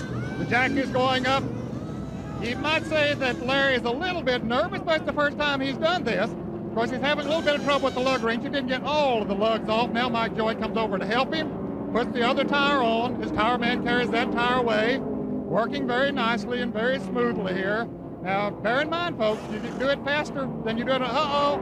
Hey, you got to put all of them on. He only put 1 on, and he's ready to go. I'm not sure that NASCAR officials would let him go out with the car that way with only 1 lug on it. Well, now they did this. Mike Joy knows that that's not according to the rules, and they did this in 41 seconds, but bear in mind, they only put one lug nut on there, and I think they'd be disqualified before they go out on the track. Hey, I think you fellas better go back upstairs. Ned, I want to tell you that David Pearson, the second leading driver of all time on the circuit, told me it only took one lug to keep the tire on. He said that was okay. Now, Mike, you knew better than that. 5, Larry. 5 lug nuts. Or they'll call you back in the pits and make you do it all over again. I believe you fellas better go back up to the booth. Probably right, Ned. Well, Tommy Ellis's car is being worked on by people obviously more qualified than we were. But it points out that it's not easy to get over and change those tires in 15 seconds and come back. There's Tommy Ellis carrying his ESPN colors, and Ned Jarrett is right there with him. Has come in several times, Mike, during this caution period. Of course, he spun in that incident over there with Gary Ballou. Did no damage to the car other than flat spot for the tires. Why did he come back in this time, Chuck?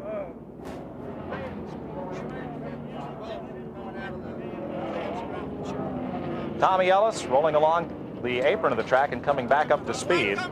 5 lug nuts, Larry. It's a true story. Pearson did set me up. He told me that'd be enough.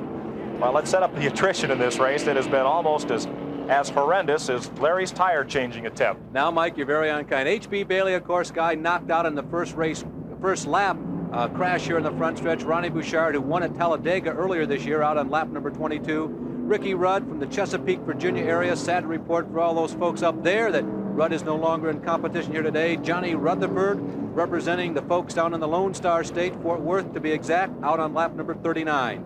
Benny Parsons, involved in the Ricky Rudd incident, also tried, but in vain, along with his crew, to work their car and nurse it back into the field. They failed. He is out officially. And Jimmy Means, one of the regulars on the NASCAR Grand National Circuit for quite a number of years now, a lean country gentleman, also retired from this race. In addition, Dave Marcus's car being worked on pit road and the James Hilton car being repaired behind the pit wall. There's the Marcus machine, the hood up on the Richard and Leo Jackson car, the Buck Stoll. J.D. Stacy entry for Dave Marcus out of Wausau, Wisconsin. He will get back into this race. The Hilton car has been behind the pit wall for some time. 97 laps complete. Richard Petty leads Joe Ruttman. Neil Bonnet, Bobby Allison, and Harry Gant will be back to the Atlanta Journal 500. Caution still out at Atlanta. You're watching Richard Petty in the lead as Ned Jarrett is on pit road with the Tommy Ellis crew. We mentioned that he had come in several times during this caution period, and Chuck, one of his crew members, is holding the bolt. What does that do, Chuck? That goes in the end of the crankshaft, what holds the harmonic balancer on. It's broken off, and we're going to try to find maybe a shorter bolt and butt it up against it. So you're going to bring him baak in to try to make that repair? Huh? I hope so. Well, we're sorry to see him having that tough luck, but he's got that bolt out here in his hand, and it won't do the job. He's got to make some kind of an adjustment on that race car. So Tommy Ellis's car pushed behind the pit wall. Without that balancer on the front end of the crankshaft of the engine just sits there and just vibrates, kind of works like a wearing blender on your innards. Mike, you get an idea when a car is involved in an incident. Remember, Ellis just spun. He touched nothing. He did not hit the outside retaining wall. He did not hit Ballou when Ballou crashed against the outer retaining barrier. But all kinds of things can happen that simply don't show on the outer skin of the race car. Suspension could have been damaged as the car bumped down to the bottom of the racetrack, off the 24-degree banking down to the relatively flat part of the speedway. And in this particular case, the over-revving of the engine apparently caused some trouble internally that simply couldn't be seen from the grandstands. At the front of the pack, NASCAR scoring, trying to straighten out the Jeff Bodine machine. Bodine beat the pace car coming onto pit road, pulled in right behind it. He should have come around to the back of the field and thus be the last car on the lead lap, but instead, he's there behind the pace car just ahead of Richard Petty, and that would put him, for all intents and purposes, 1 lap down. They're trying to explain to the Bodine crew that he is not the current leader, but is instead 1 lap in arrears.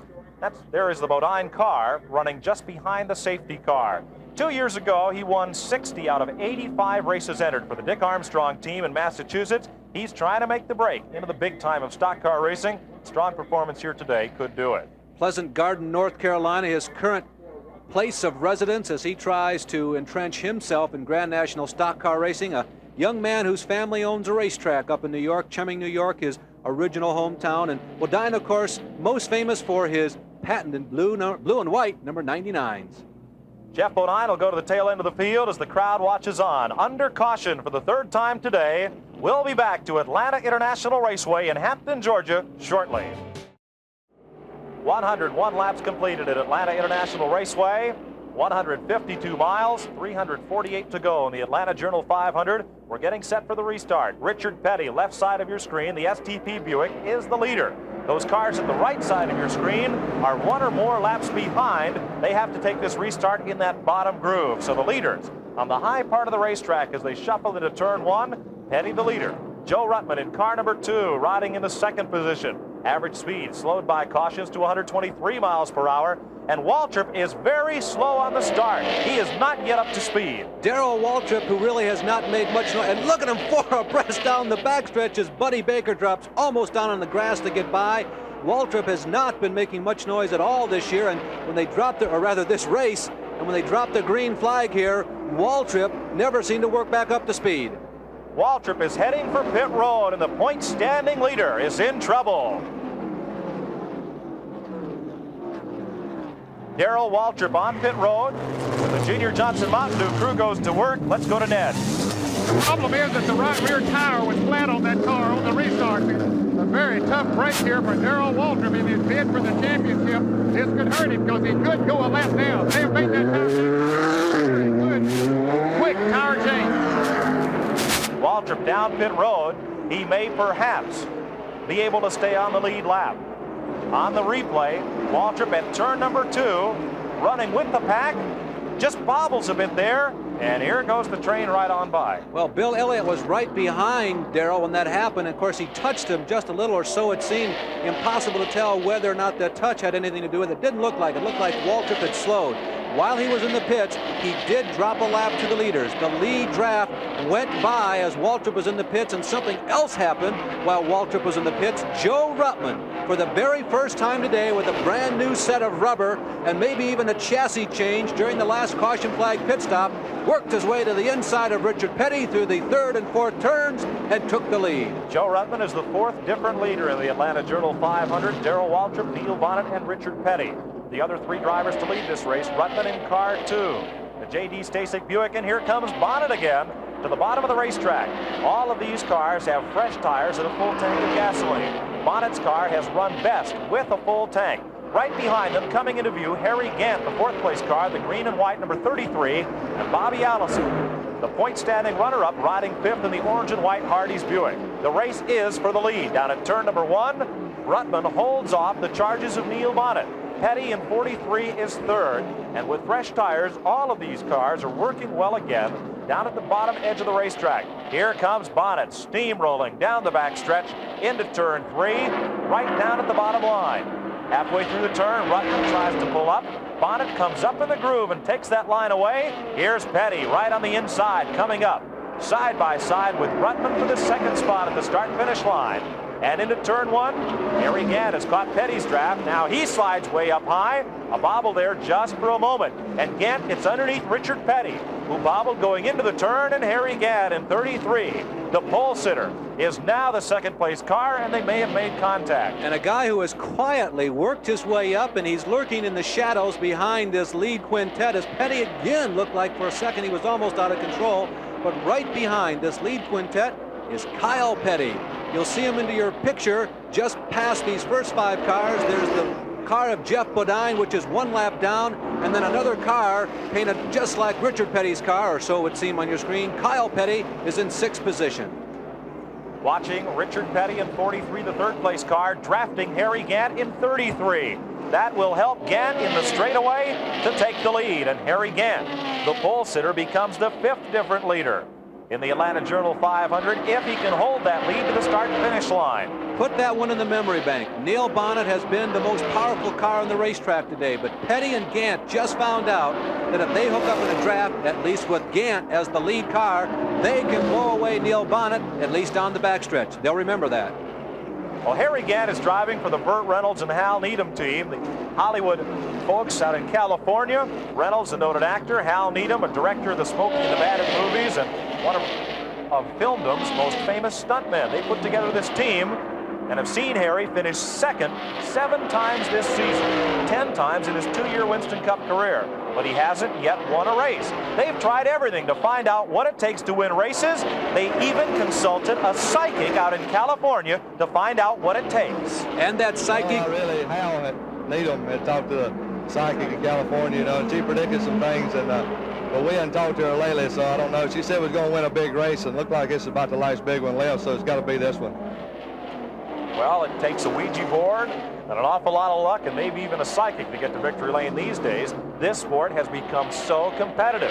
Witness the top 5 cars. Out of turn number 4, Bonnet in 21, Gannon 33. Third is Petty, fourth is Ruttman, and fifth is Bobby Allison. And that psychic who was consulted predicted that there was a victory yet this year. Of course, they're always careful how they state themselves, but all the facts that were assembled seem to indicate there was a victory in Harry Gant's future yet in the 1981 season. And you know, Mike, there are a lot of people who probably feel him to be the sentimental favorite here today. Good battle for 8th position. Bill Elliott in the Melgear machine. The 8th place car is Elliott in car number 9 from Dawsonville, Georgia. Right behind him, Joe Milliken works underneath in the Cliff Stewart Performance Connection Pontiac.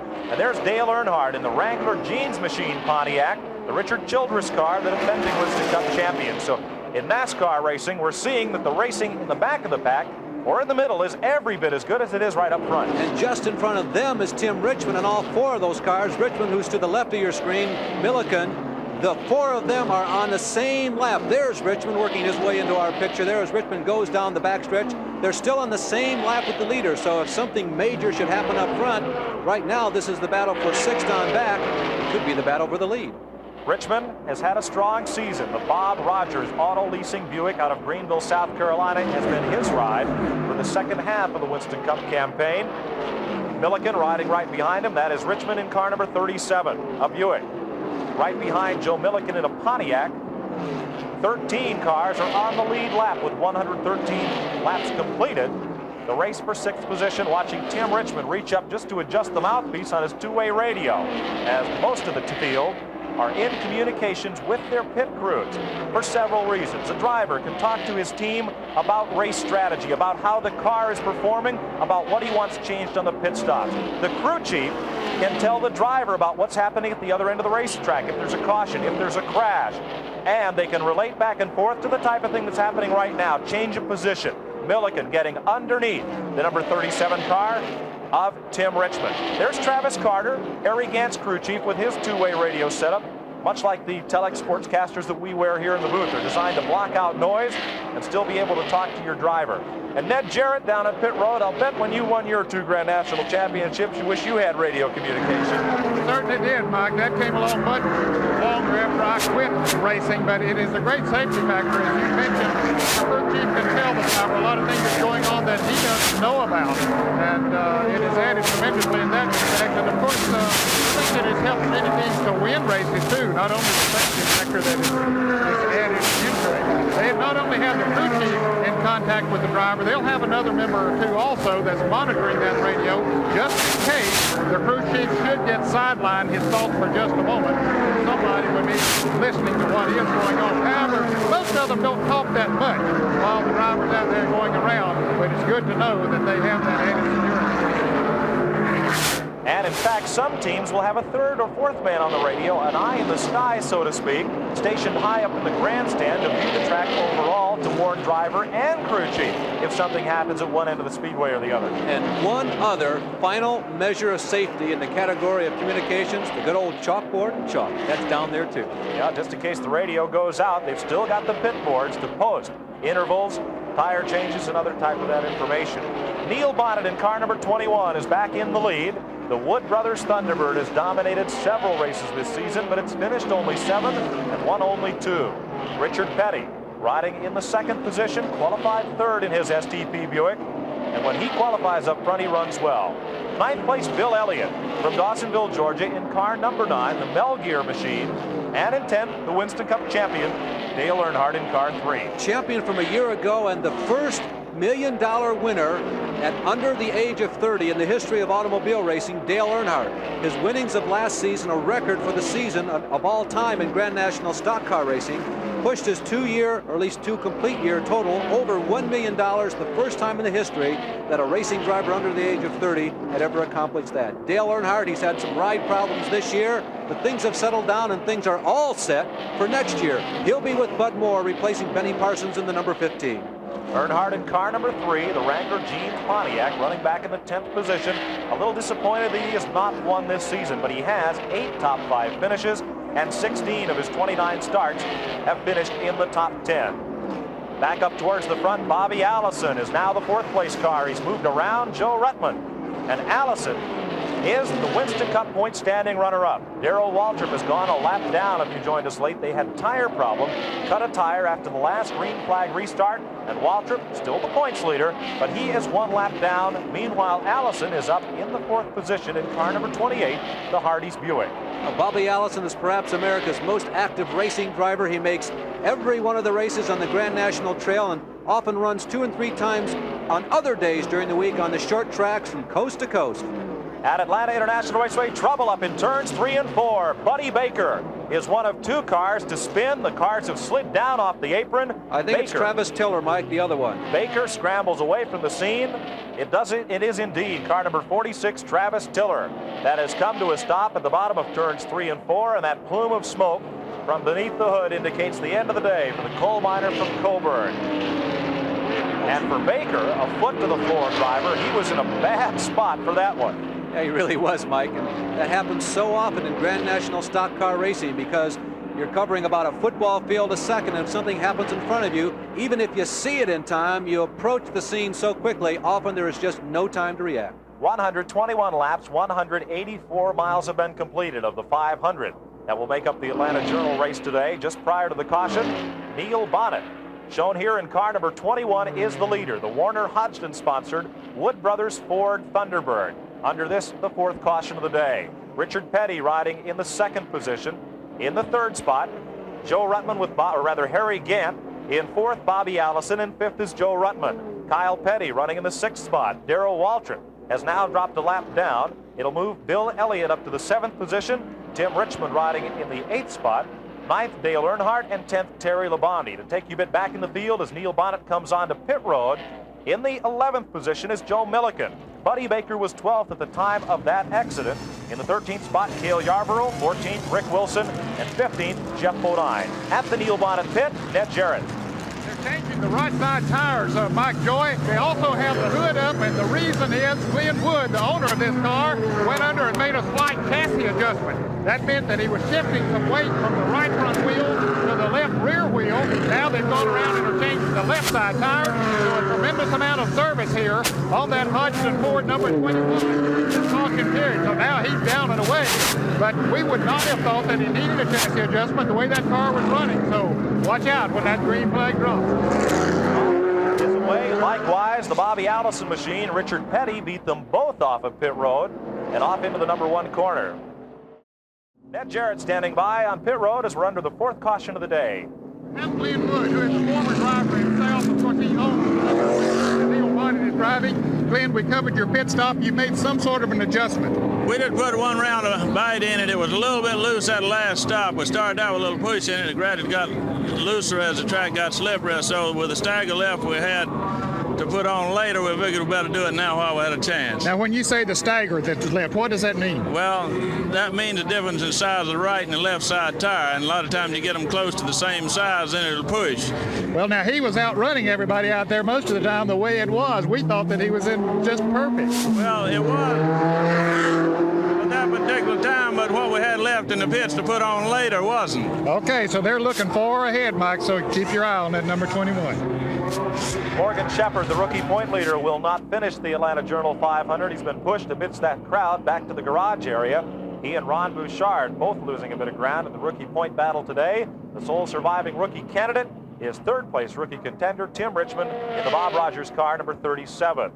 At Atlanta, up front is Harry Gant after this round of pit stops. Gant, the pole sitter in the Reynolds and Needham machine. In 2nd, Richard Petty. 3rd, Neil Bonnet.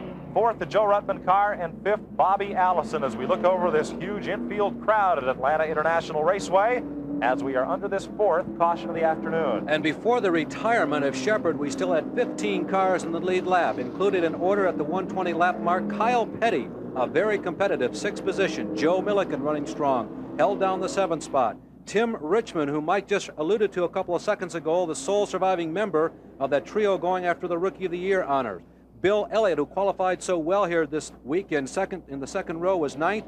Dale Earnhardt was 10th. And 4 other cars on the lead lap: Cale Yarborough, Terry Labonte, Rick Wilson, and Buddy Baker.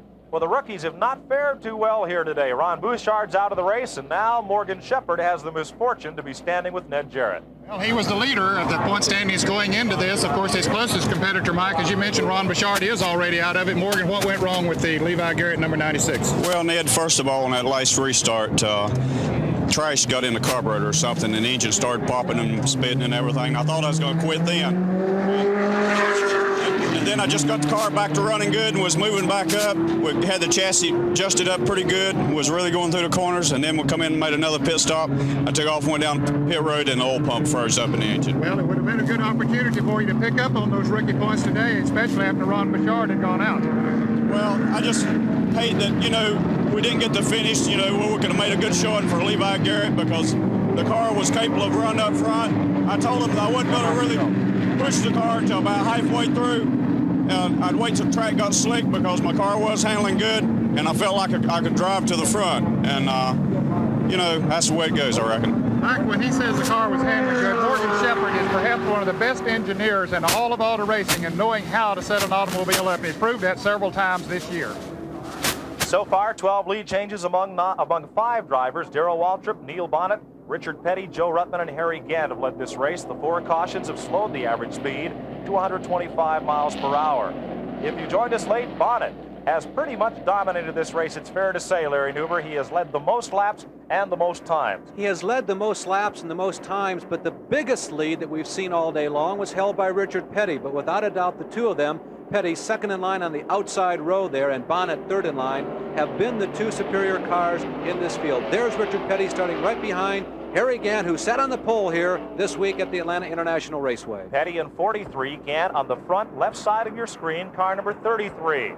Harold Kinder drops the green flag, and we're back to racing. Keep an eye on car number 11, midpoint in the screen. Darrell Waltrip is 1 lap behind, and he's trying to get that lap back down at turn number 1, just behind the 2 leaders, Gant and Petty. A look back to Bonnet, the 3rd place car. There is Waltrip on the right side of your screen in Junior Johnson's Buick. The number 11 car is 1 lap down due to a pit stop as Richard Petty looks for the lead, turn 3. Well, Petty goes down low where we've seen him run so many times today. That's a bit unusual for Richard. Well, for that matter, so does Harry Gant. They like to run high, but at this racetrack, particularly in the first half of the race, the fastest way is certainly down low. Now, you mentioned Darrell Waltrip. We have seen no moxie whatsoever from that race car during the running of the race. He's been on the same lap most of the day, running with the lead draft, but he has yet to stick the nose anywhere near the front. Can he do it now? It may be now or never for Darrell. We're approaching the halfway point in this race. 3 wide into turn 3. Neil Bonnet goes right to the bottom of the racetrack to take the lead from Harry Gant and Richard Petty. Here comes Ruttman, and he keeps it 3 wide midway through the 4th corner. Harry Gant in 33 has to get out of the throttle and drop back in line. Bold move to come toward the front. Unscheduled pit stop for Bill Elliott. You don't want to stop under green on this racetrack because it can mean a lost lap. And Elliott, the youngster who's been picked up with full sponsorship from Harry Melling and Melling Tool for next year, is on pit road. That's a tough break. And he keeps coming on. Now Petty once again goes to the inside of Bonnet, but we've seen Bonnet there several times today. He's not about to let go. And look at Ruttman just pull up like a rocket ship coming from behind, trying to put the challenges on Neil Bonnet. Ruttman, the blue and yellow number 2 automobile. J.D. Stacy Buick. Out of the Jim Stacy shops, purchased from Rod Osterman at mid-season. All of these cars are on fresh tires. And Ned Jarrett, I'm not surprised to see this jockeying around. It indicates these drivers kind of want to feel each other out and see how their cars are working right now. Up front, it's Petty. Here comes Bonnet battling back. You get a fresh set of tires, and sometimes the car will handle a little differently. Remember, the hood was up on Bonnet's 21 car in the pits, and Glenwood cranked in what he referred to as a round of bite. There is a bolt attached to each corner of the chassis, and by turning it 1 round, well, that's a round of bite. It puts a little more bite on the opposite corner of the car. So the handling setup on Bonnet's car with that 1 adjustment is substantially different from it was just prior to his pit stop, and it's got Bonnet the lead back. We're looking at the leaders there, Bonnet and the number 2 car, Joe Ruttman, and there's a host of people right behind him, including the 4th place car of Harry Gant, the 5th place car of Bobby Allison and the 6th place car of the highest ranking and only surviving rookie of this race, Tim Richmond, in the Rogers Leasing number 37 Pontiac race car. This could be quite a day for Tim Richmond. He has a chance to close what has been a big gap between himself and Morgan Shepherd and Ron Bouchard, who were only 10 points apart for the rookie point lead. If Richmond can stay there for the rest of the day, he'll cut his deficit in half with 1 race to go. Richmond, again on your screen, you see him down the back straightaway, the 1980 Indianapolis 500-mile race Rookie of the Year. He appears to have made the complete transaction from an open-wheel race driver to a full-bodied stock car racer, and Richmond is really beginning to make a name for himself in the Southland. A moment ago, Bill Elliott, the Dawsonville, Georgia driver, was on pit road for an unscheduled stop. Ned, what's the story? The right front tire was cut on his car, Mike, which caused him to have to come in. They had a little bit of trouble getting the tire off and back on, so he now finds himself about a lap and a half behind the leaders. We should make note of the fact that Bill Elliott this week sold his entire racing operation to his sponsor, Harry Melly. So that now in the future, he's going to be able to go in a much better first-class manner. He has his hopes real high for 1982 that he can get into the winner's circle now that he has more money behind him. Well, another major announcement that was made this week at Atlanta International Raceway by the Ford Motor Company put a smile on Neil Bonnet and Bill Elliott's face, and those of the other Ford drivers as well. The Ford teams have had trouble getting engine parts, and Ford has announced that they are back in racing. They're going to build some engine cylinder blocks and some cylinder heads for the Ford teams this year. And speaking of announcements, ESPN is pleased and proud to announce that this first live telecast of the Atlanta Journal 500 is the first in a series of live NASCAR races. You'll see the Richmond 400 in February, the Northwestern Banks 400 in April, and you'll see the world's fastest speedway, the Winston 500 at Talladega, Alabama in May. All live on ESPN, except in selected blackout areas immediately surrounding the speedway. So look forward to those Auto Racing 82 telecasts live on ESPN. You know, as you look at Neil Bonnet up front and start talking about the Ford factory people being involved once again in automobile racing, you just can't help but go back to the 1963 through 1968 seasons when Ford cars dominated Grand National stock car racing with the likes of Fred Lorenzen, maybe the first king of the super speedways. Ned Jarrett, one of our pit commentators, had many of his 50 wins in Grand National competition behind the wheel of a Ford. And of course, Marvin Panch, another guy who dominated NASCAR stock car racing in the Ford race cars. Right up front, Joe Ruttman wants the lead. The Jim Stacy's California driver in car number 2 gets held off again at the 3rd corner by Neil Bonnet, but this time Ruttman is going to make it work on the low side and slip up to take the high groove away from Bonnet. Bonnet has to wrestle with the 43 of Richard Petty now for 2nd spot as they lap by Buddy Arrington's slower machine. And having caught the leaders, Darrell Waltrip in car number 11, 1 lap down, but scrambling to try and get that lap back, get back on the same lap with Bobby Allison and the rest of the leaders. You know, Mike, I think Ruttman may have caught a lot of people by surprise. He really came to the southeast part of the country as you look at DK Ulrich in the pits, and it looks like they're going to go underneath the bonnet of that race car and perhaps make either some chassis adjustments or maybe they've got a problem underneath the engine compartment. But at any rate, Ulrich losing valuable ground in the pit area. Back on the racetrack in regards to Ruttman, there he is right now leading this race. Richard Petty and Bonnet side by side for 2nd.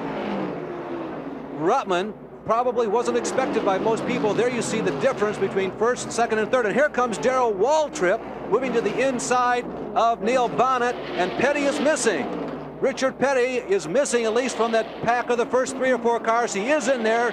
Don't be concerned. There he is on the racetrack now battling with Tim Richmond. So a lot of trading of paint and positions up front. Richard Petty got caught in lap traffic. Bobby Allison and Darrell Waltrip had the groove, and Petty got caught there behind a slower car. He is not off the pace. He is still running along at race speed. Ned Jarrett is on pit road with that story. Mike, as you mentioned, as he went into that turn, he went on the outside of that left car and got knocked all the way to the wall.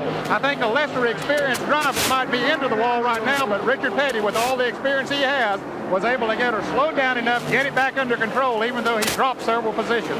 At 150 miles an hour, you need to plan your moves pretty far in advance, and he was unable to. As out of the corner, Petty is toward the tail end of that lead draft right now. Kyle Petty, moving up well, is the next car in line past the first 6. Kyle is in the 7th position. Among that 7-car lead draft is Waltrip, who is 1 lap down. Petty riding now in the 4th position. Ruttman the leader, but not for long. Here comes Bonnet. Well, that was an unusual move. Ruttman just didn't get down to the bottom of the racetrack as soon as he should have, and he left the door wide open for Bonnet. You don't do that too many times with any Grand National stock car driver, particularly a front runner. That was easy pickings that time around for Neil Bonnet to lead this lap. And no problem for Joe Ruttman to let Bonnet by. He can kind of draft and cool his heels. The important thing for them in that Waltrip in car number 11 has won the last 4 races in a row. Both of those drivers do not want to have to contend with him for the lead. It's important to both of them to keep Waltrip 1 lap down if they possibly can. Bonnet, car number 21, the Wood brothers. White, red, gold trimmed livery, so famous in NASCAR racing. David Pearson, A.J. Foyt, Roy Yarborough, Cale Yarborough have driven this car to victory on occasion. Pearson picked up most of his 100 wins behind the wheel of the Wood brothers car. Neil Bonnet, a former steam fitter from Hueytown, Alabama, and protege of Bobby and Donnie Allison. Now driving this car, Bobby gave Neil his start in NASCAR racing. And Bonnet, when David Pearson left the Wood brothers 2 years ago, stepped into what many feel is the first chair in stock car racing. And Waltrip, who is running in 3rd place in line, has got to be thinking right now charge. If he's got anything, we've gone quite a number of laps under green flag. Now, it's of course impossible to predict the caution flag, but you start thinking if you're a driver, we've gone a number of laps without any cautions. Waltrip would probably like to get in front of that duo, because if he could do so, the caution flag comes out, he goes all the way around and makes up his lap. Watching Neil Bonnet, the leader, in car 21, Joe Ruttman in car 2. 3rd place, number 28, Bobby Allison on the left side of your screen. 4th is Richard Petty in 43. 5th and having a super day is Tim Richmond, the red, white numeraled car number 37. And in 6th on the right side of your screen, the pole sitter for this race, Harry Gann in the Burt Reynolds and Hal Needham car, now riding in the 6th position. They are all effectively in the lead draft on the same straightaway. Kyle Petty continues to run in 7th position, about a straightaway behind the first 6. There is Jeff Bodine, the graduate of the modified and sportsman ranks, who's been in the top 10 most of the day, and Bodine is now down below the yellow line and entering pit road, and it looks like it might be curtains for Jeff Bodine here today. Let's check with Ned Jarrett. Oh, really? He's lost his oil pressure. We're in Bodine's pits. He slowed as he came off of the 2nd turn. And Emmanuel Sabacus, the car owner, says that they lost the oil pressure on him. He's going to have to park him for the day. Well, the 2 New England drivers, Jeff Bodine, who made his mark in New England short track modified racing at places like Stafford and Thompson, Connecticut. Likewise, Ron Bouchard, and they're both out of the race. And that leaves it to the southern and western efforts. Neil Bonnet from Alabama, Joe Ruttman from California, head of the field. Mike, Richard Petty is still on the pace, so to speak, but he has definitely slowed from what he was running a few laps ago. Petty was just passed by Tim Richmond, and he's not keeping up with Richmond, who's just gone by. At 225 miles, Neil Bonnet the leader, Joe Ruttman 2nd. 3rd is Bobby Allison. 4th is Harry Gann, and we'll be back. At 140 laps, average speed, not a new record with 4 caution flags, 123 miles an hour. But under the green flag, they're racing at about 155 to 160 miles per hour. Coming into this race, the NASCAR Winston Cup point battle, the winner gets 175 points. Should Bobby Allison win this race, he could take the point lead from Darrell Waltrip. It drops back 5 points per position from the top 5 spots. Then it drops 3 points for a ways, then 2, and then 1 point back in the field for each position. There are, as we explained at the top of the show, 5 bonus points for leading at least a lap. Waltrip has done so, Allison has not. And there are another 5 points for leading the most laps. And Mike, we really can't declare it firm at this point, but it would indicate that with about 30 cars still on the racetrack, Allison among them, it looks like Waltrip will not clinch the points championship here in Atlanta today. The keys to this racetrack, horsepower and handling. And a major component of the handling equation in Atlanta is the tire story. Ned? There was some. Go back to Ned Jarrett in a moment as we watch Neil Bonnet leading the Joe Ruttman automobile. Bonnet in a Ford. Ruttman is in a Buick. There are also Chevrolets, Pontiacs, and a lone Dodge scattered throughout the 40-car starting field for the Atlanta Journal 500. The Wood brothers in Patrick County, Virginia, that built Neil Bonnet's car, is synonymous with stock car racing. They are perhaps stock car racing's all-time leading car owners on the super speedways. Let's check in with Ned again on pit road.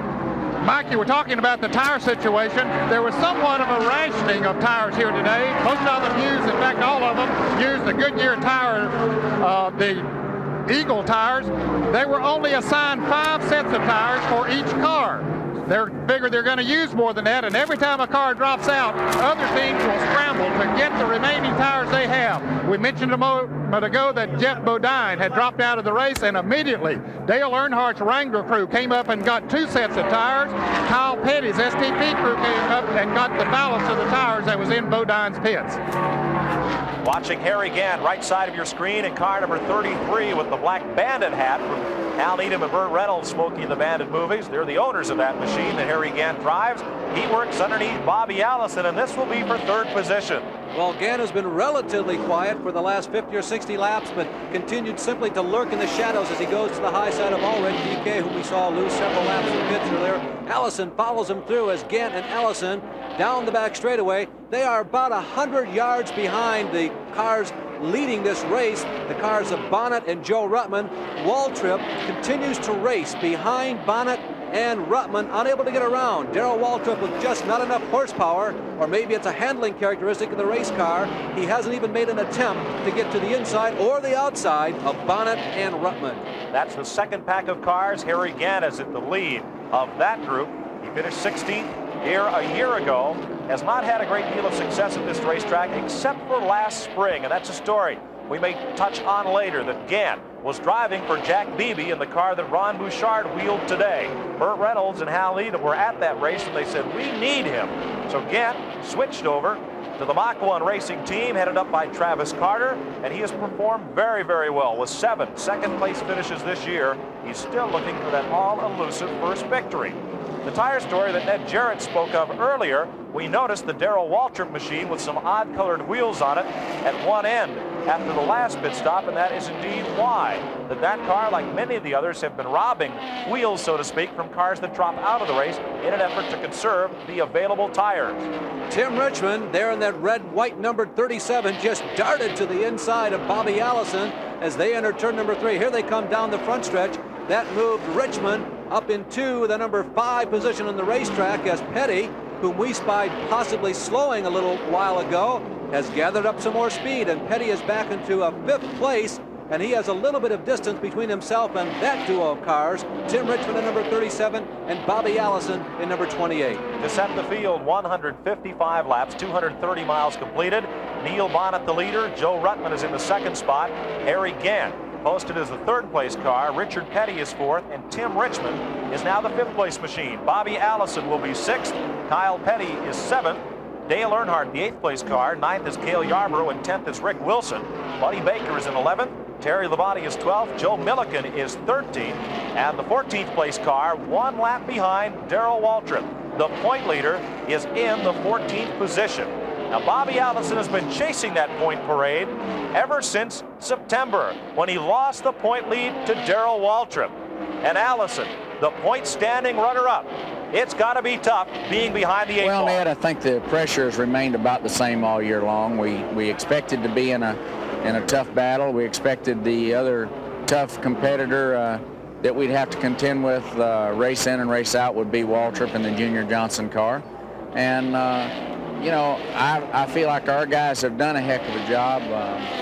The whole Rainier team, Waddell Wilson and all his guys have worked real hard. And, you know, we went through a little spell there where we just couldn't get things going, and they caught us and passed us, and we'd like to pass them back, but mostly we need to run good in this race and try to win it. To win, yes, but the key here is to finish. That's how you pile up your Winston Cup points. And Bobby Allison runs in the 6th position behind Bonnet, Ruttman, Gant, Petty, and Richmond. We'll be back to the Atlanta Journal 500.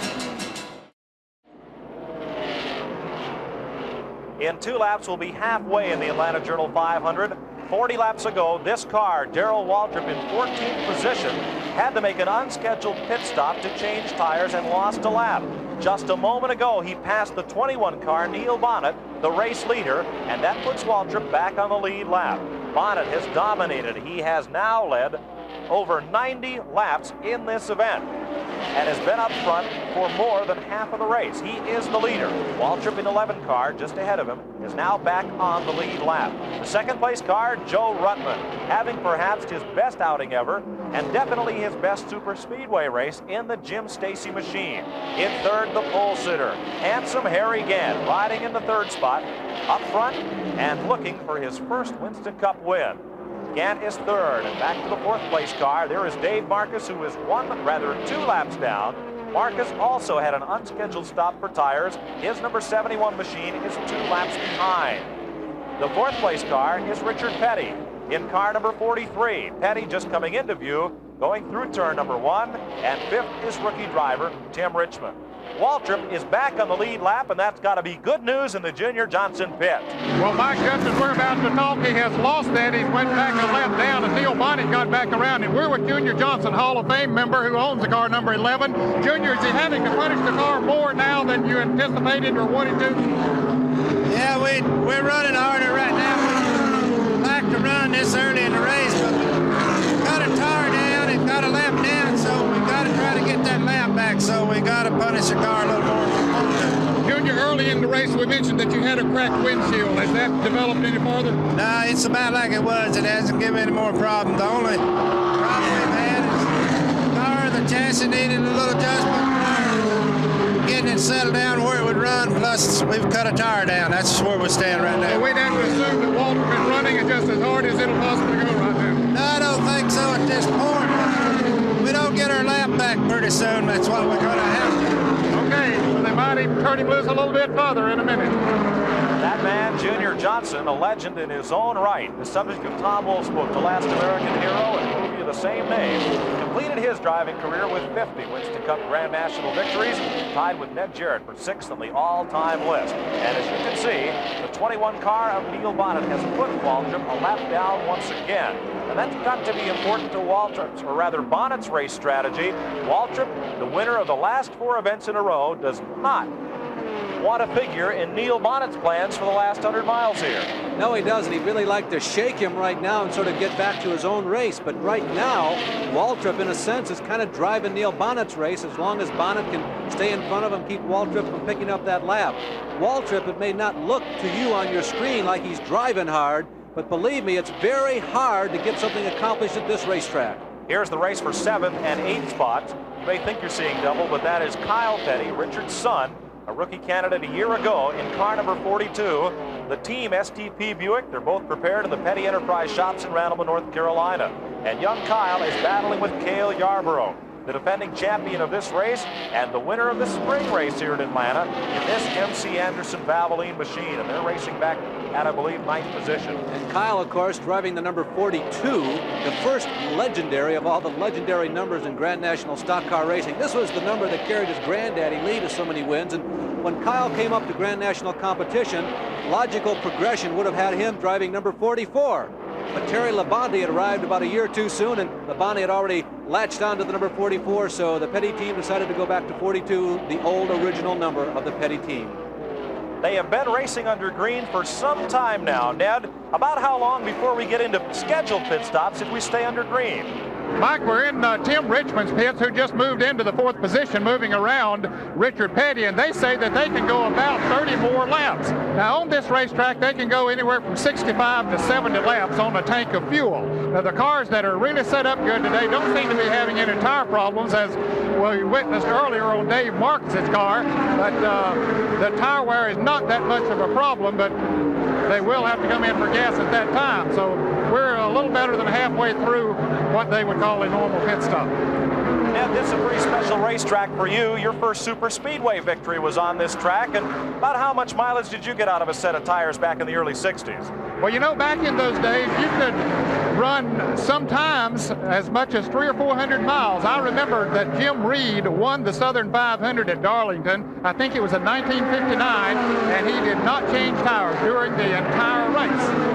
But now they concentrate more on making the tires so that they adhere to the track well, and the big thing that they're interested in is getting them so that they will go a full gas stop, which is usually 100 miles. They run a much softer rubber compound on the tires today than they did back then. Of course, they use the slick top tires now, where we were running treaded tires back in those days, and those treaded tires, let me say, did not stick to the track nearly as well as these slick tires. Well, Neil Bonnet is sticking very, very well. He has led more than half of the Atlanta Journal 500 in the Wood Brothers Ford Thunderbird, car number 21, heading off into the number 1 corner. Right behind him, the man who has won 4 races in a row. Coming to Atlanta, Darrell Waltrip in car number 11, right side of your screen, is 1 lap behind the leader. If the caution flag were to come out right now, Waltrip could try to scoot around Bonnet and get back on the lead lap and come around and pick up the tail end of the field. However, Waltrip mired a lap down, got off there, got back on the lead lap, and then Bonnet put him a lap down again. Battling for 5th as they have for about the last 20 or 30 laps at the two opposite ends of the spectrum of experience in NASCAR stock car racing. Young Tim Richmond, one of the rookies of 1981, and the all-time king of NASCAR Grand National Racing, Richard King. That's only fitting, though. You know that, Mike? Richard Petty, of course, the guy who has won 195 times. He's battling with the guy who hadn't really been close yet, although he's been in the top 5 with consistency in the last couple of months. Tim Richmond in 37, Richard Petty driving the STP Buick, car number 43. The attrition rate is taking a heavy toll here at Atlanta International Raceway this afternoon. Ed Jarrett standing by with another driver who has the misfortune of being out of the race. And it's Jim Bodine, formerly from the state of New York, now making his home, as Larry mentioned earlier, in North Carolina. And talk about wins, Larry Newber. This fellow has racked up a bunch of them in the last few years, but not in Grand National competition. Had to park it here today. Jim, what went wrong? Well, the engine tightened up down the front straightaway, and looked under the hood, and the dry sump belt, the oil belt, was off the engine. Apparently, the pump locked up and threw the belt off. Jeff, you want very badly to make it in this Grand National division. Yeah, I'm real disappointed. We're running pretty strong today. We lost a lap in the pits, but we're rookies at this thing, and we just got caught in the pits when we shouldn't have. But the car was running well. I think everyone would see that. We were down a little on horsepower, but like I say, we're rookies, we're learning. I'm going to try as hard as I can to get full time of this. Well, he's a rookie in this type of racing. He's certainly no rookie in auto racing because, as we mentioned, he's won a lot of races in the past, and he'll win a bunch in the future, too.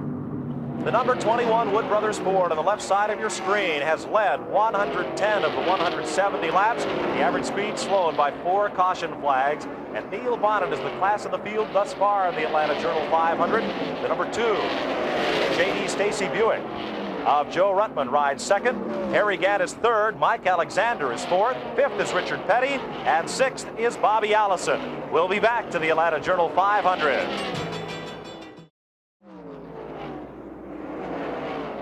The class of the field at the Atlanta Journal 500, Neil Bonnet in car number 21, the Wood Brothers Ford.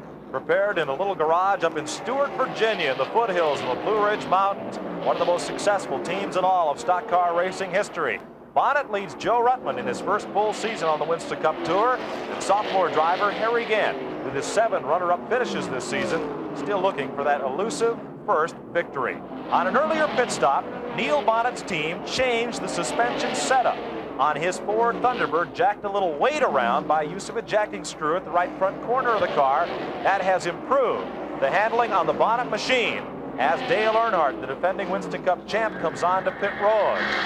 The Fords don't get quite as good gas mileage as the Chevrolets, Buicks, Pontiacs, and Oldsmobiles, but this may be a scheduled pit stop for the Earnhardt team. We had expected to see the Wood Brothers car with Neil Bonnet among the first to pit. Crew chief Doug Richard tapping the roof, pointing to the right rear of the car as they change those tires a bit more quickly than Larry and I did in the piece we showed you earlier. And with a little bit more expertise, Mike. You know, if you're relatively new to Grand National Racing, you'll probably have noticed, and we have not made mention of it, this car looks exactly like the second running, or at this point in the race, 4th place car of Joe Ruttman.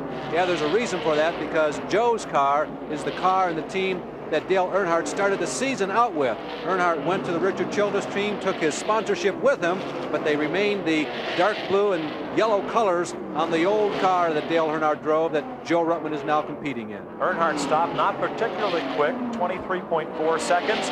He has really come up fast. He was Rookie of the Year in '79, Winston Cup champion in 1980, So the 81 season without a victory has been a disappointment for Dale Earnhardt, but he's off to a new ride next year with Bud Moore. And Mike, he set a record last year for winnings in 1 year. $588,000, I believe, was the total. And that's a record that it does not look like Darrell Waltrip, despite all the wins that Waltrip has this year, is going to be able to beat. So Earnhardt will hold on to that title of most dollars won in a single NASCAR season.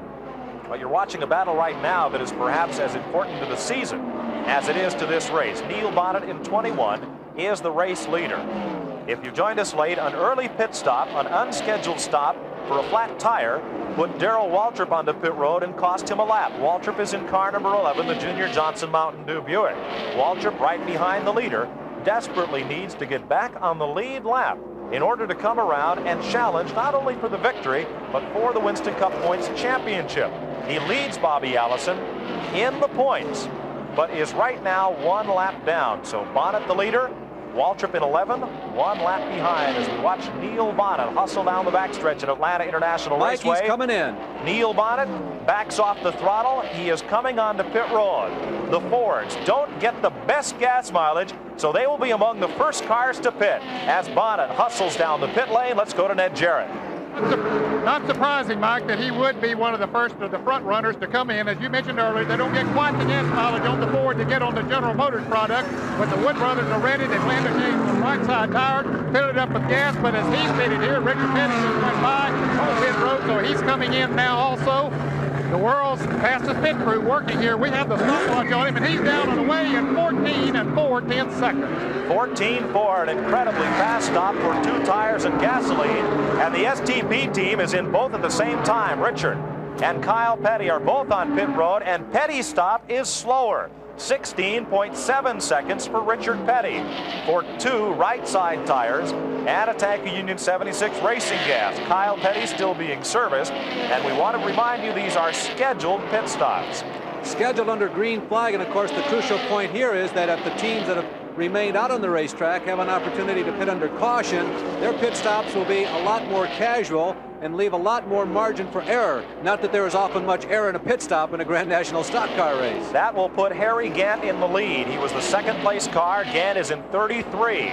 And it puts Darrell Waltrip back on the lead lap. Most importantly, here is Joe Ruttman, the California driver, the Stacy entry for his scheduled pit stop. Bobby Allison is also in.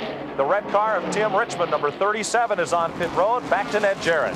Richmond was running in 3rd place in the Rogers Racing number 37.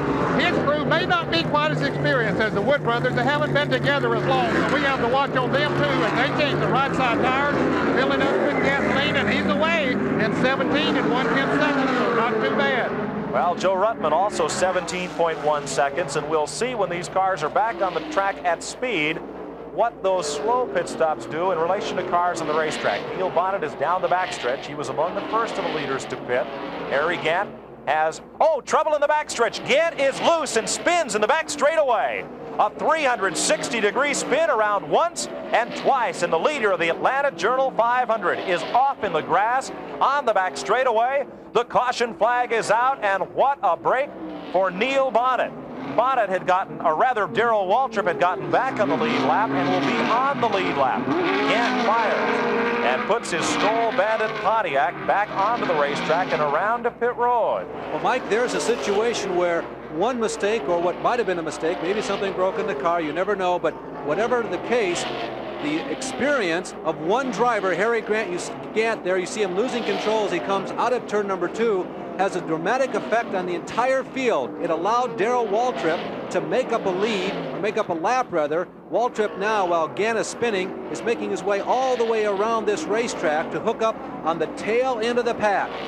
Looked as if Harry Gant, coming off at turn number 2, got up into what they call the marbles. Now these tires are very soft rubber, and as they rub that rubber off the tire, it's kind of like using a pencil eraser. Well, all of that eraser dust has to go somewhere, and it goes up to the top of the racetrack by the wind force generated by these 150-mile-an-hour cars. And if you get up there too high on the racetrack, as Gant had to do to go around a lapped car, it's a very slippery surface, and it's like driving on marbles. Hence the name, and hence Harry Gant going around twice, perhaps 3 times in the backstretch. Well, the deck is going to be completely shuffled and reshuffled and shuffled again, and we won't have any idea who really is leading this race until after this caution flag is over, because just about the entire field has now returned to the pits for a second time. Ned Jarrett standing by in the Junior Johnson pit as the Darrell Waltrip car is in for service. Well, Waltrip didn't come in quite as early as some of the other cars, Mike, because he had to catch up to the field. Of course, he was running directly in front of the leaders, and as you mentioned, a real break for him.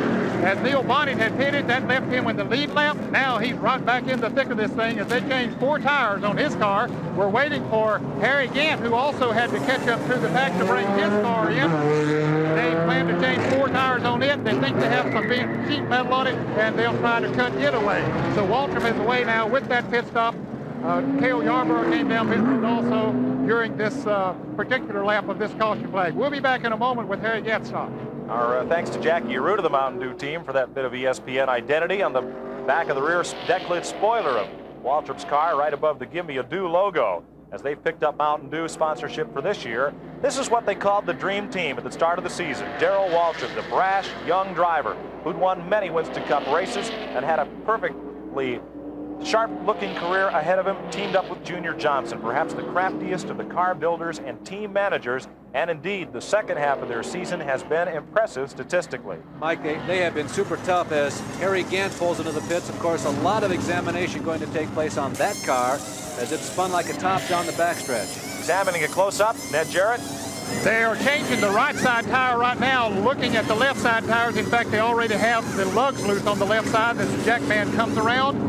They take the left side tires off. They looked at the sheet metal. They thought they had some sheet metal on the right side, but we can't see anything wrong with it. Now, one of the crew members is making a tremendous chassis adjustment. Boy, he really turned that bolt on the left rear quite a bit. Good pit stop with all of that work going on, so Gant is ready to go again. It looks like in good shape, Mike. After this round of pit stops, Dale Earnhardt is the new leader. Bobby Allison is second, Kyle Petty is third, Neil Bonnet is fourth, and Joe Ruttman is fifth. Live from Atlanta International Raceway, we are under the caution for the 5th time this afternoon. Harry Gant was the leader and spun in the backstretch. An earnest conversation between the NASCAR official and Travis Carter, the crew chief, on the Harry Gant car. Let's go to Ned Jarrett.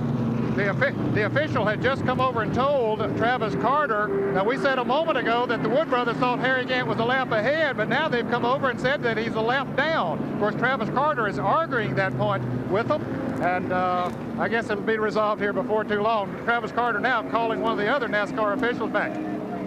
Well, Mike, and they're holding Harry Gant up out at the start-finish line as this discussion between 2 of the NASCAR officials and team manager Travis Carter goes on here in the pits. Now, the reason they're holding the Gant car, if indeed he did lose a lap under the caution, when he spun, then he gained one unfairly coming back onto the track ahead of the safety car.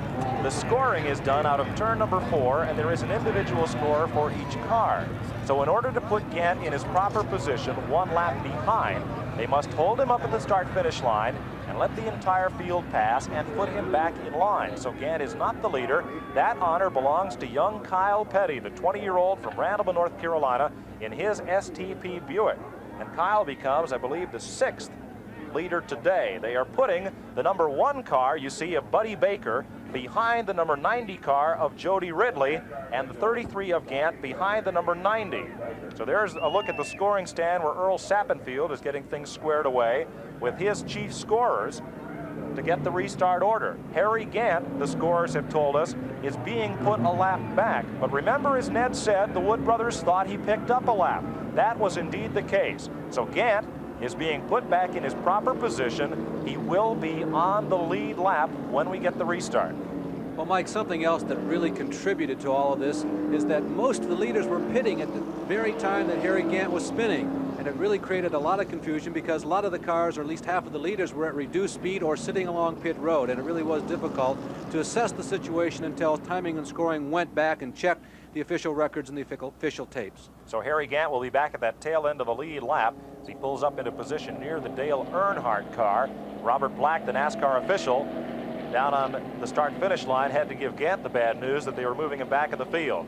Today's winner is guaranteed at least $21,550 plus point fund and contingency money for major manufacturers posted for use of their products could boast the winner's purse to as much as $30,000 this afternoon. Second place with contingencies could be worth about $18,000. Third place driver gets $9,700 from the purse, plus an estimated $3,000 in contingency awards. Not bad for a Sunday afternoon drive. And attendance here today over 47,000, about 47,500 people. And wherever the NASCAR Grand National stock cars travel, be it the Michigan International Speedway, up near Jackson, Michigan, Dover, Delaware, or here in the Deep South, the stands are always filled.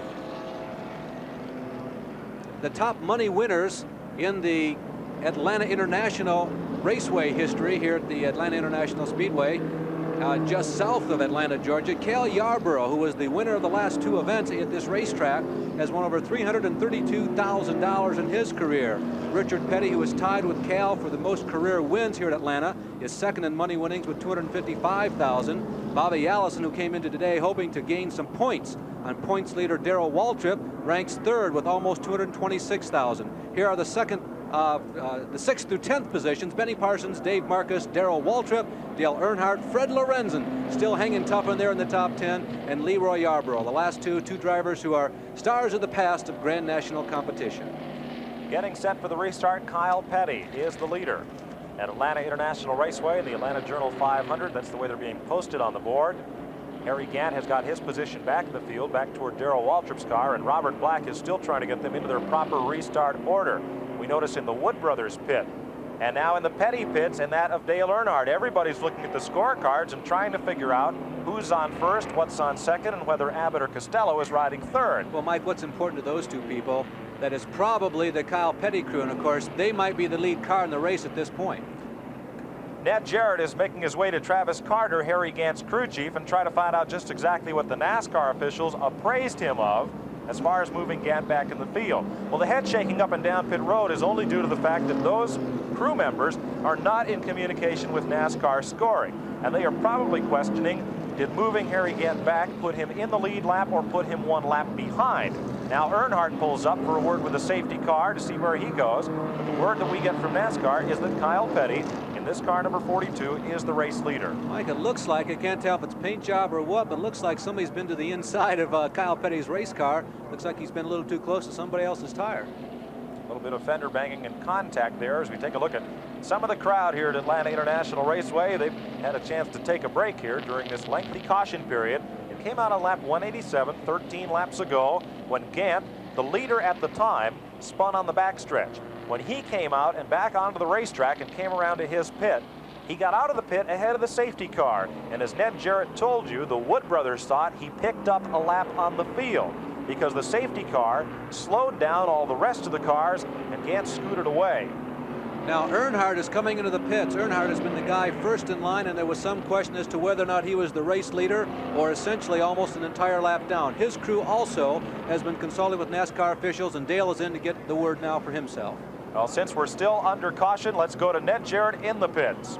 Travis, what did the NASCAR officials tell you? Well, apparently they had some confusion in the scoring. I think what really happened, Harry got moving again, and all the other lead cars had pitted, and he retained the lead, and in so doing, when the other cars that had pitted on the green came back into the pits on the caution, I think he passed them while they were on the pit road and gained a lap on some of them. So you feel that he should be a lap ahead, and that the lap that they've just taken away was not justified?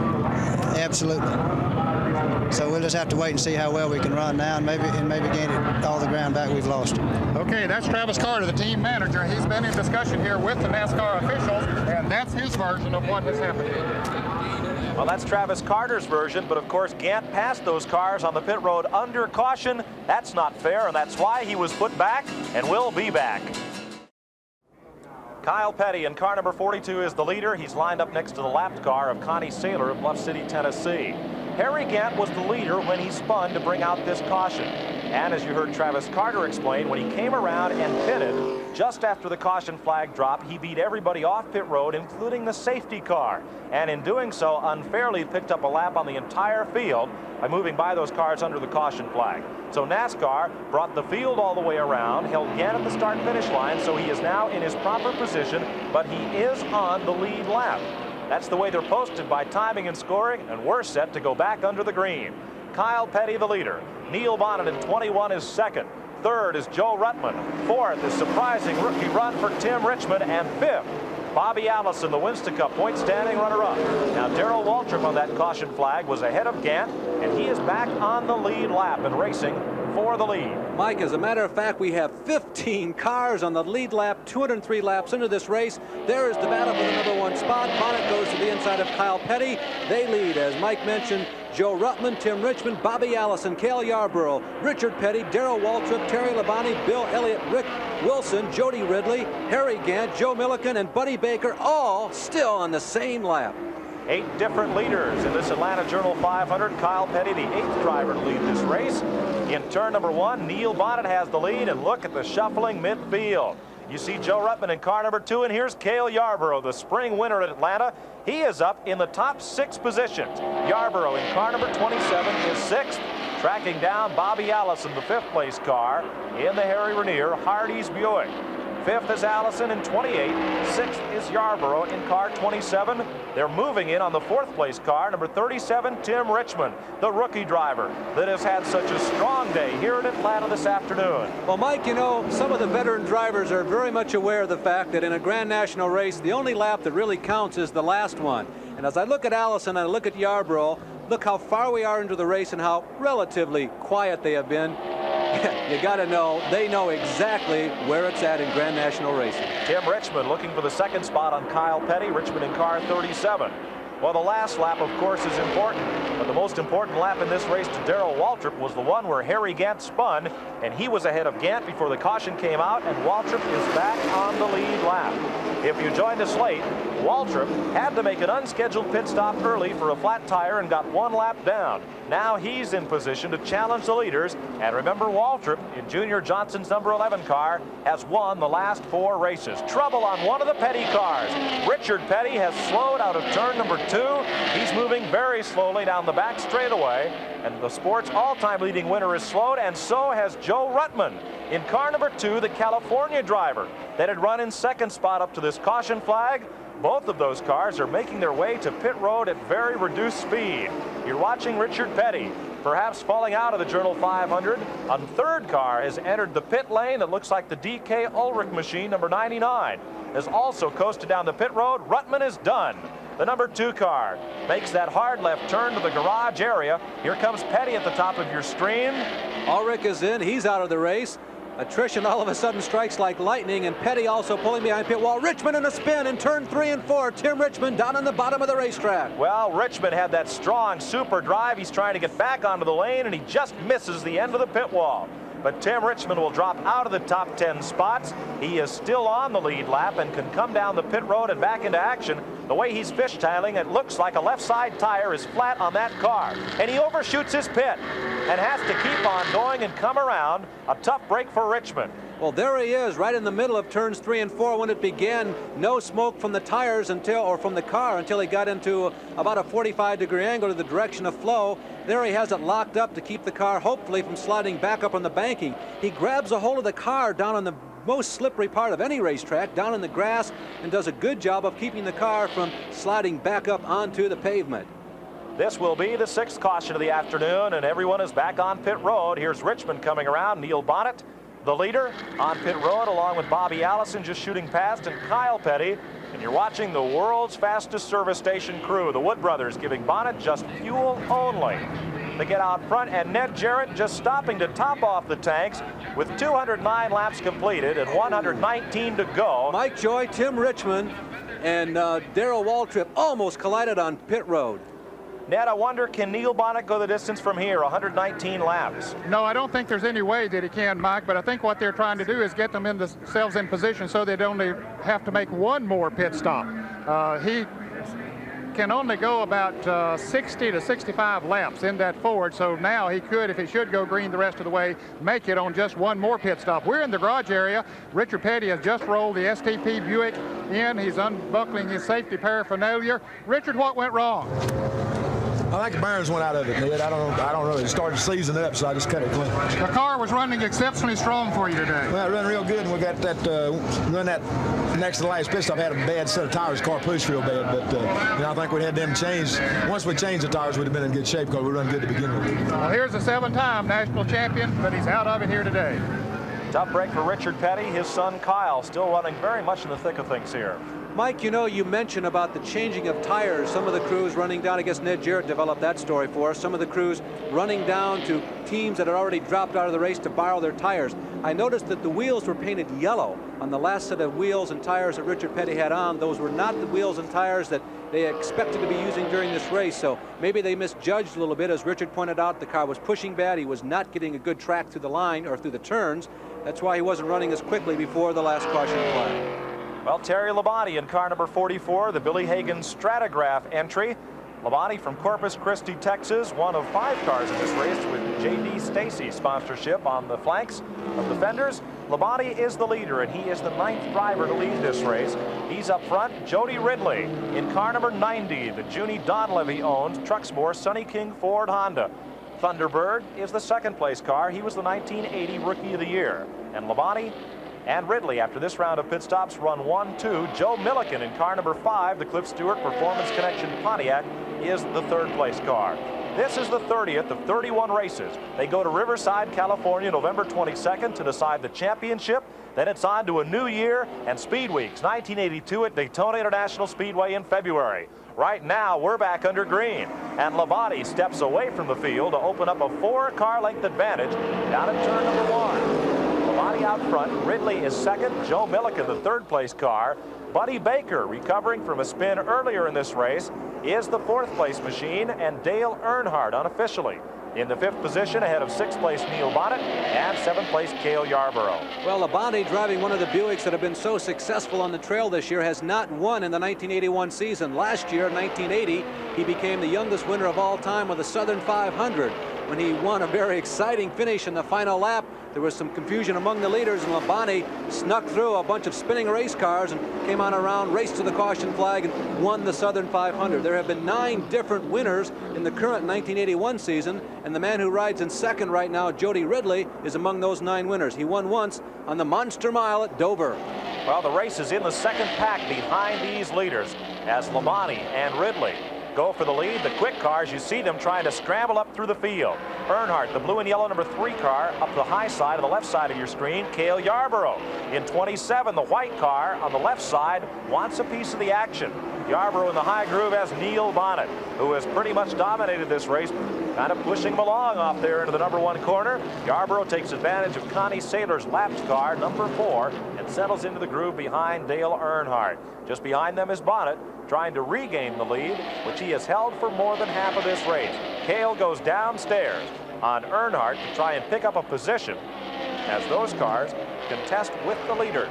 Well, of course, the big story will be once Yarborough, that is indeed Yarborough, who breaks from that snarling pack of our previous leaders, the guys who have led most of this race, or Earnhardt, or Bonnet, or Waltrip, whoever breaks first, can they catch the high-flying Terry Labonte? And Labonte is showing us some speed for the first time today that we have not seen. He is unable to shake Joe Milliken, and right now they're performing pretty well up front. Not only performing well, but they're leading this race right now. There's Cale Yarborough, who officially on the charts will be running in 4th position, I believe, at this point, Mike, with Labonte continuing to lead out front. It's Yarborough in 4th, and in 5th position, Dale Earnhardt. Have to check with NASCAR scoring to make sure that Yarborough's car is still on the lead lap after a short bit of confusion during the last caution period in which Harry Gant, still on the lead lap, was put back a few spots after he spun and came back through the pit road too early. So up front is Terry Labonte in car number 44, the Billy Hagan-owned J.D.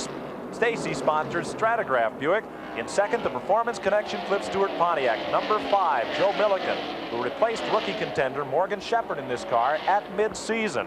And as you can see, we are just about 2/3 of the way through the Atlanta Journal 500 at Atlanta International Raceway in Hampton, Georgia. Tight battle up front. Ridley up on the high side. Cale Yarborough moving well on the right side of your screen on the low groove of the racetrack into turn number 1. Let's go to Ned Jarrett on pit road. At almost the same instance that Richard Petty blew the engine on his car number 43, so did Joe Ruttman on the car number 2, the J.D. Stacy sponsored car, or I assume that's what happened. Was it the engine, Joe? About the last 20 laps, I talked to Inman, and I told Dale, I says, it's slowing down coming off the corners, and it didn't drop a cylinder, which is odd. There's some internal problem with the motor, maybe a cracked ringland or some lower end related problem, I feel. You had it really going good today. You had to be thinking you had a good shot at winning this thing. Well, you know, don't ever count your chickens until every race. No, I knew that we really dialed in, and before the race started, I told Dale that this is the best we'd ever had the car in a super speedway, so I knew we were going to be tough, but you have to run the distance to win the race, so you know, that's the thing. You just got to run 500 miles to win. Well, how true that is. Sorry to see you out of it. Cale Yarborough in car number 27, the Valvoline Buick, racing Joe Milliken for second position. And Neil Bonnet coming up on the inside, looking to take third spot away from Milliken. Bonnet, the Wood Brothers car. Waltrip ducks to the inside in the Mountain Dew Buick, car number 11. And he will want a piece of the action. So Yarborough has gone to second and scoots out ahead of the Joe Milliken car, Cale Yarborough, the March race winner here at Atlanta and last year's winner of the Journal 500, has put his Buick now into the second spot. Well, Cale now sets sail for Terry Labonte, who's about 5 or 6 car lengths ahead of Cale. And remember, earlier in the race, Cale said he didn't mind starting back that far. It's a long race, and well, his words are coming true. He's right up there among the leaders, although now he's getting the challenges from the downside or the starboard side, make that the port side, from Neil Bonnet. Heave-ho as Bonnet gets into the first turn. It got a little bit loose. He went in that turn very low, underneath the line, separating the track from the apron. Bobbled just a bit, but not enough to scrub off any speed. Speaking of speed, we're way off the record pace, thanks to 6 caution flags already in this event. And coming up on the leader, Yarborough and Neil Bonnet moving fast. Yarborough, high side of the racetrack. Bonnet with the low groove takes that away. Running for second spot behind leader Terry Labonte. Labonte in 44, young driver, 25, out of Corpus Christi, Texas. Grew up racing go-karts and short track stock cars in his native state. And then Billy Hagan out of Louisiana picked him up for his Grand National team. He is out ahead of these 2 cars, 27 and 21. Cale Yarborough on your left, Neil Bonnet on your right. You know, Mike, I think the Labonte team, the number 44 car, Billy Hagan, I think they're the only car to crash on the highway this season. They had a crash en route to the Michigan International Speedway about mid-season. They were able to put the race car back together, though, and they did go up there and compete quite handsomely despite their problems en route. Look at the battle for second. On the left, Neil Bonnet, and on the right, Cale Yarborough. Bonnet just muscled his way underneath Cale in the first turn, got underneath to take away the groove and the second spot. Bonnet has led more than half the laps in this race thus far. 9 different leaders in the Journal 500, and Bonnet wants the lead back. He's got it. Labonte just lets him go by at turn number 3. Wasn't too much he could do about it. Neil had the low groove and his car was handling there. Labonte's was not, at least not at the same speed. Bonnet, Labonte, Yarborough, the front 3 across the start-finish line. 222 laps completed, 106 to go. Mike, I'm sure it came as no surprise to young Terry either. He's been just behind the lead group of cars all day long. He's had a bird's eye view of what's been going on up front. He has seen how strong Neil Bonnet has been, and I'm sure that was something on his mind. He wants to hook up with Neil Bonnet. Maybe he can latch on to Neil Bonnet's star, or maybe it's a Comet in this case, and maybe he hopes that Bonnet can actually help him finish a little higher toward the front. Labonte's nickname is the Iceman. He is just very cool, soft-spoken, and we have an engine letting go down the front straightaway, a lot of smoke. It is not an engine, but it is the Dale Earnhardt car, suddenly trailing smoke down the front straightaway. We do not get a caution, and the car continues, though it is beginning to drop just a bit off the pace and down to the track apron. Car number 3, Dale Earnhardt, appeared to let the engine loose out of turn number 4. He has shut down the car, and it will coast 1.5 miles from the speeds of 150 miles an hour around to the garage area, and it's another tough, short afternoon for the defending Winston Cup champion. I think we may have seen an example of experience there also. Of course, there was a complete dashboard of controls that look right into the driver's eyes as they drive around this super speedway. And it appeared to me as though that Earnhardt saw something go wrong with the gauges. He immediately shut it off, as you called it, Mike Joy, and he may have prevented a lot of debris and probably some oil and water from being spread across this racetrack. Well, it let go right in front of Harold Kinder's starter stand, and as he came by, there was no indication that there was any liquid on the racetrack. So sharp thinking by Dale Earnhardt, framed in the upper right. The Winston Cup champion is out of the Atlanta Journal 500 and coasts his Wrangler jeans machine back to the garage. Up front, Neil Bonnet, where he has been most of the day in the Wood Brothers Ford Thunderbird. The Wood Brothers name synonymous with Mercury until this season, when NASCAR downsized to the new 81 midsize race cars like Pontiac Grand Prix, Buick Regals, Pontiac Le Mans and Ford Thunderbirds, the Mercury Cougar was not as aerodynamically suited to NASCAR racing as was the Ford Thunderbird, so Bonnet made the switch. Right behind him, the battle is on for second. At the right side of your screen, Terry Labonte and Cale Yarborough are going at it for the second spot. Bonnet continues to lead this race, and for a lot of people, for a lot of teams, a season like Bonnet has had would have been a successful one, but they're not happy with just 2 wins. Let's go to Ned Jarrett standing by with Earnhardt. Well, Earnhardt has just coasted the Wrangler Jeans car number 3 into the pit area. He's talking with one of the NASCAR officials, something that he didn't like too well about what was going on. We're going to have to wait till that conversation is over before we can get a word with Dale to find out what really happened. Now one of his crew members, Richard Childers, has come in there, and well, let's see if we can hear what's going on.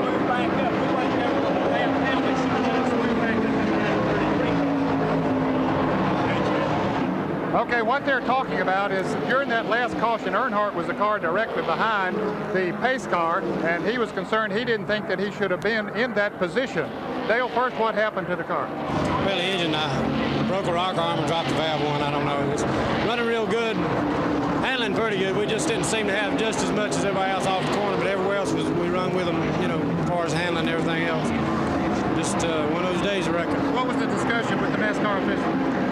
Well, that one caution, Neil, we had pitted, and Neil and everybody else had pitted, and Neil was coming up to lap me, but he hadn't lapped me yet, and the caution came out. Well, the caution car picked me up instead of Neil, said and that would have put me a lap down, and they said that I was leading the race, but there's no way. And on the scorecard, that it was a lap down if they would have passed me then. So, you know, all I wanted was my lap back, or to go back to where I was supposed to go.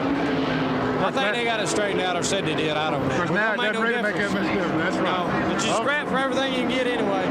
Okay, well, that's the nature of a race driver, Mike. Like he says, they're going to scrap for everything they can get. Well, likable young Dale Earnhardt, the Winston Cup champion, coming up short here at the Atlanta Journal 500.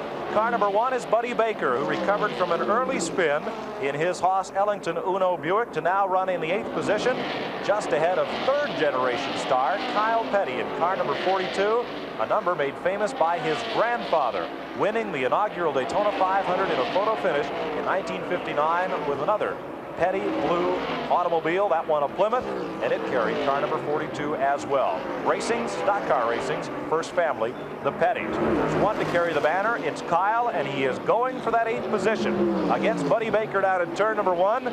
This time didn't just quite have the horsepower, but he's got the handling, and he'll take 8th spot away from Baker. So Kyle Petty moves up to the 8th position in his STP Buick ahead of Buddy Baker, and let's set the field for you at 230 laps completed. Neil Bonnet's car number 21, the Wood Brothers, Warner Hodgson-sponsored Ford, is the leader. Second is Terry Labonte. In 3rd, Cale Yarborough. 4th is Darrell Waltrip. 5th is Bobby Allison, and those 2 positions are the battle for the point lead. 6th, the pole sitter, Harry Gant. 7th is Jody Ridley. And you're now watching the 8th place car, young Kyle Petty, 20 years old, out of Randleman, North Carolina, proprietor of Kyle Petty's Boot Barns, 2 locations to serve you, and also the sponsor of Buddy Arrington's automobile. He's just gone by the Buddy Baker car to run in the 8th spot. Yeah, how many young people have an opportunity like that to have their own business at the age of 20? Some of the other people whom we have not had an opportunity to refer to, they have not been running near the top 10. Chuck Brown is still in it, John Anderson, Slick Johnson, J.D. McDuffie, and Dale Coward. Kyle Petty, up-and-coming young race driver, really doing the job. He was asked by Ned Jarrett if he considers himself a natural-born race driver. I don't really know. I think there are natural-born race car drivers. I don't consider myself one, I don't think. Maybe Richard Petty was a natural-born race driver, or Lee Petty, or some of them, but it's the type of deal where experience makes a race driver. I mean, you know, no matter how you look at it, you can have a little bit of natural ability, but it's just like anything else. You got to nurture it along and teach it and do the whole bit. So, I mean, you know, as far as that goes, I might have had a little bit of talent, but as far as being a total race driver or a natural-born race driver, I don't think I am. Well, Kyle was born with a silver steering wheel in his mouth, so to speak, and yes, there's another Petty on the way, Adam Kyler Petty. Not quite 1 year old, Kyle's young son. Here's your leader, Neil Bonnet, lapping around the 0 automobile of Delma Cowart. Bonnet in the Wood Brothers Warner Hodgson National Engineering Ford has thoroughly dominated the competition here today. When he hasn't had the lead, he's been scrapping for it or on his way back up through the pack. Looking at Harry Gant and Terry Labonte having their own battle. With 94 laps to go here at Atlanta, that is the 4th place race, and Labonte has just gone back into the 4th position. Well, Gant thought he was in position to move to the inside of Labonte, but you saw the slower car of Buddy Arrington running it in its own racing groove down on the bottom of the track. Down where there are some little rills, you have to be a little more careful down on the bottom of turns 1 and 4. The banks here were man-made, and you just can't keep them absolutely perfect. It's a major engineering project, and you have to be very careful down on the bottom of the racetrack here at this racetrack, as well as any high bank speedway. Chief starter Harold Kinder working that blue passing flag. That's an indication to slower cars to stay to the inside and let the leaders by, keep the outside groove free for the cars racing for the lead. And in this race for 4th place, 44 is Terry Labonte, 33 is Harry Gant. Gant started on the pole. Labonte started 12th, but that was 235 laps ago, or almost 400 miles. You know, Mike, a lot of people have walked up to Harry Gant this year, particularly the last couple of months, and lamenting about his inability to win. But, you know, they've been having a good time. Harry says, it beats doing what I used to do. I used to make homes. I used to pound nails Monday through Friday, jump in the car Friday after work, and drive like a maniac to get to a racetrack. Now he's a full-time professional race driver, and he says, I'm having a good time. Now he pounds that steering wheel. But Gant started on the pole, and he's scrambling his way back up through the field as we watch the leader in the Atlanta Journal 500, Neil Bonnet.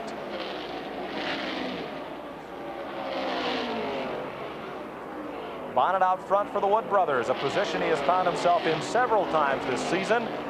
During the middle of races, he had a couple of races that were just about in his hip pocket. One in particular in May, the Mason-Dixon 500 at Dover, Delaware. Bonnet had 3 laps on the field, and the engine let go with just 50 miles to go in the race. Cale Yarborough inherited the lead at that one, but with 20 miles to go, Cale's car blew up. Jody Ridley got his first Grand National victory, and as Ray Melton would say, it is never over until the checkered flag falls. Neil did pluck one of the NASCAR plums this year, however. He won the Southern 500 back on the 7th of September. He was red hot, as a matter of fact, in September. His second of only his 2 wins of this season came later in the month of September on the 20th when he won the CRC Chemical 500. Bonnet with 2 wins. He'd certainly like to make it 3 here today, Mike. You know, as we've been watching this race, we have seen several people up front. We commented about an hour or so ago that Richard Petty had the biggest lead of the day that we had seen up to that point. But this car, or the number 21 car we were just looking at, I think they are the superior machine here at this racetrack this day. Terry Labonte and Darrell Waltrip now the race for 5th position. Waltrip, after a pit stop that was not scheduled, got a lap down, made it up when Harry Gant spun and brought out the caution several laps ago. And now he is back contesting for one of the front 5 spots. In this case, the 5th position held by the 44 of Terry Labonte. Neil Bonnet's record, Bonnet the leader in 20 starts. They've only finished 7 races, but they finished all 7 in the top 10, 6 of those in the top 5 with 2 victories.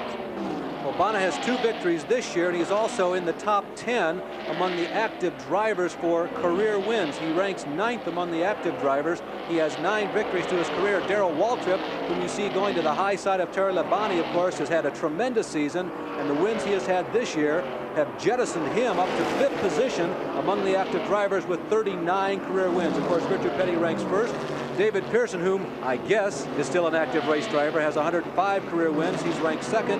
Cale Yarborough is 3rd. He's still in it for victory here today. And Bobby Allison is 4th on that all-time wins list among the active race drivers. Watching Neil Bonnet, the leader in the Atlanta Journal 500, in car number 21, with red, white, and gold, Wood Brothers. Warner Hodgson sponsored Ford Thunderbird as he whistles down the front straightaway at 160 miles an hour. Here at Atlanta International Raceway in Hampton, Georgia, back into the first turn yet another time. 241 laps, rather. That's about 365 miles have been completed. Of the 500 miles that will make up today's race, the next to last on the NASCAR Winston Cup Tour, looking at Harry Gant and Bobby Allison, who are racing in the 3rd and 4th position. Gant, the pole sitter, Allison looking for the lead in the Winston Cup point standings. 241 laps completed.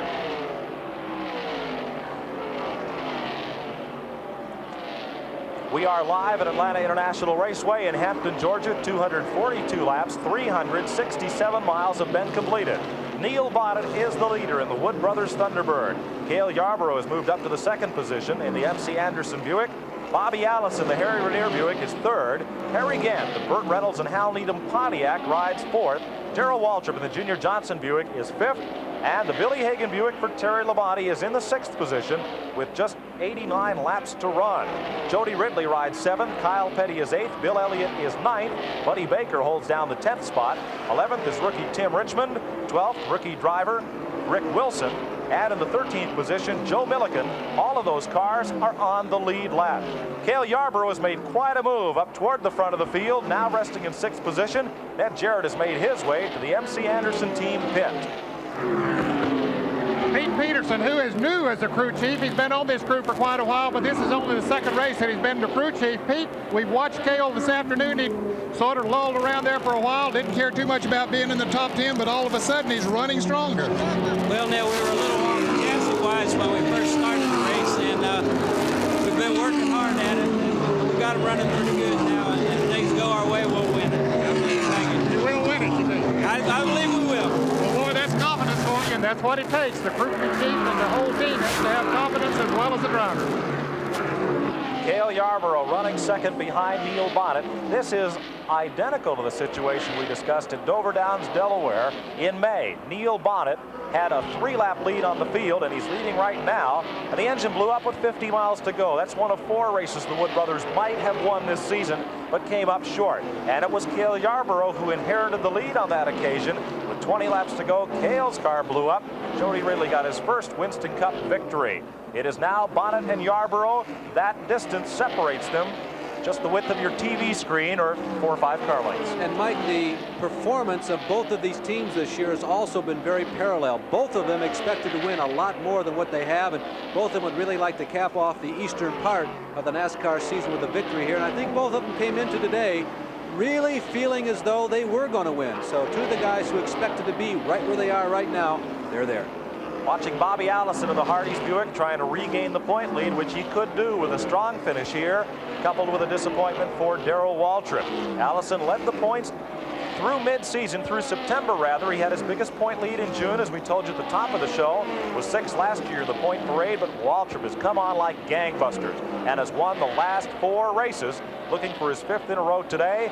Allison, one of several drivers trying to make sure that he won't get it.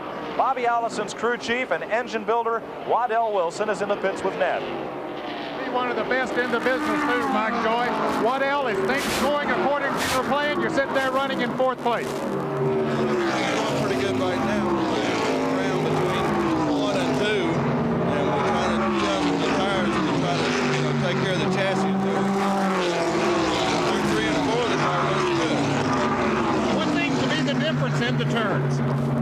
Well, right in the middle there is, gets loose, and the tires seem to be, pretty hard. Some of the cars, 1 and 2 better than 3 and 4. It just depends on how they're set up. So you would plan to make a pit stop, an adjustment then when you make a pit stop, is that right? Right. Okay, that's Waddell Wilson standing by, watching his car and just hoping that he can improve it a little bit. Well, in the Deep South, some of the drivers' legends are actually bigger perhaps than they are, but certainly there are legends in stock car racing, and this guy, Bobby Allison, is one of the most legendary. He's had a very versatile career. He has done well in open cockpit cars, and in the International Race of Champions Series, a series that put together drivers from the Formula One circuit, drivers from the Indianapolis cars, and drivers from the stock cars. This guy was the champion 1 year, and it was something he really wanted to accomplish, not only for himself, but for the entire world of stock car racing. By golly, he did her. 22 of the original 40 starters are still in the field. You're watching Bobby Allison, who is currently posted in the 4th position. Wife Judy looking on from pit road in the Harry Ranier Waddell Wilson pits. Watching her husband trying to drive toward, in a 20-year career, it's almost unthinkable that Bobby Allison has never won the national driving title, but he is going for his first championship this year. Allison or Waltrip for that matter, and certainly it's going to be one of the two of them, so we will have a new champ.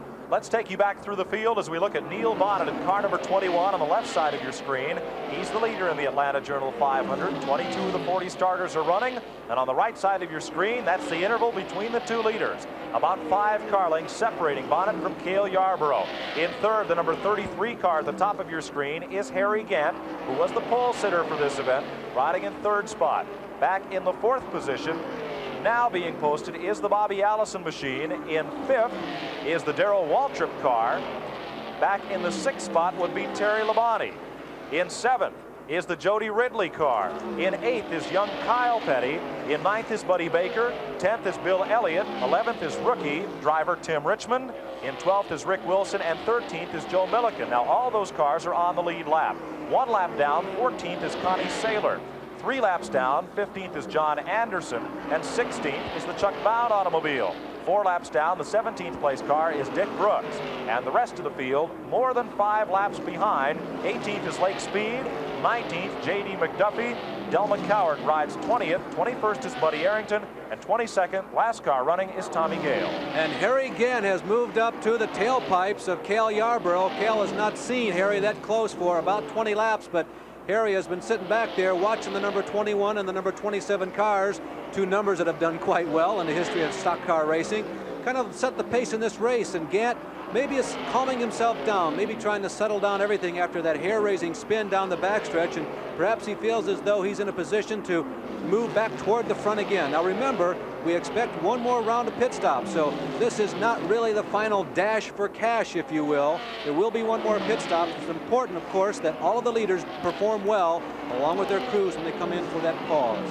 Well, let's get the expert's viewpoint from Ned Jarrett, who was a twice Grand National champion in the 60s. Ned, at this point in the race, with 70 some odd laps to go, it looks like everybody is just kind of riding and waiting and seeing what will happen after they make the final pit stop, get the last chassis changes and last set of tires on, and then see just how well these cars will run. Yes, Mike, they check each other out all during the race, and I think one thing that we'll see happen when they make that final pit stop, they're going to maybe put back on some tires they've had on earlier. We've heard several of the drivers say that they got a bad set of tires. Well, what that means is that they got a set of tires that didn't run as fast as another set because of the variation in sizes. Now, all of these tires are made in the same mold or the same size mold, but when they're cured and they pump them up, sometimes they come out different sizes, and it affects the handling characteristics of the car.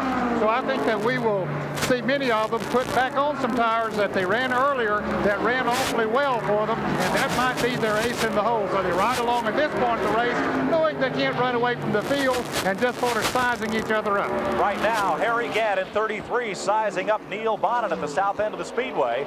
Gant on the low side, looking for the lead, didn't get it that time by. They're coming up on heavy race traffic. Gant will have to drop back in line. Ned, we've been under green for some time. If we stay green without a caution period, how long until the next round of scheduled pit stops? Mike, it would not be too long, perhaps within the next 15 laps. So Neil Bonnet has the Ford, and as we pointed out and has been proven earlier in this telecast, the Fords do not get as good gas mileage as the Chevrolets, Pontiacs, and Buicks. Gant has slowed up just a bit. Cale Yarborough tried to duck underneath. Nope, Gant back on the button as they lap by J.D. McDuffie. But there's the mark of a sharp driver, Larry, and Cale Yarborough. The minute Harry Gant lifted the throttle just a bit to work that lap car, Cale dropped right underneath to cover the spot just in case. He sure did, Mike, and I think we saw an example there that even though these guys are held in great reverence as race drivers go, it just can't be perfect for 328 laps. Harry Gant now in the 2nd position ahead of Cale Yarborough. And 2nd is a familiar place for Mr. Gant. He's been on the Winston Cup circuit for 2 years. He got his start with the Race Hill Farms team out of Connecticut, the Jack Beebe-owned Bob Johnson crewed team. Ron Bouchard is their current driver. And in his rookie season, Gant was 2nd 3 times, including one race that he had in his hip pocket until the last 50 laps. This year, he's been 2nd 7 times, and he's 2nd again. We've had 23 lead changes among 8 drivers. The 6 caution flags have slowed the average speed way off the race record.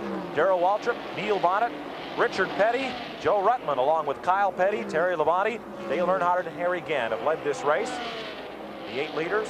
And here is Bill Elliott, Dawsonville, Georgia driver, who got 2 big lifts this week. First off, Ford Motor Company made the announcement that they would supply engine blocks and cast some new cylinder heads. Good news for all the Ford teams. But most importantly, as Ned Jarrett pointed out earlier, Elliott's team has been purchased by his sponsor, Melling Tool, the world's largest manufacturer of automotive engine oil pumps up in Jackson, Michigan, and they will sponsor and own the Elliott team, increase it by 1 race car for next year. Aha, on the move.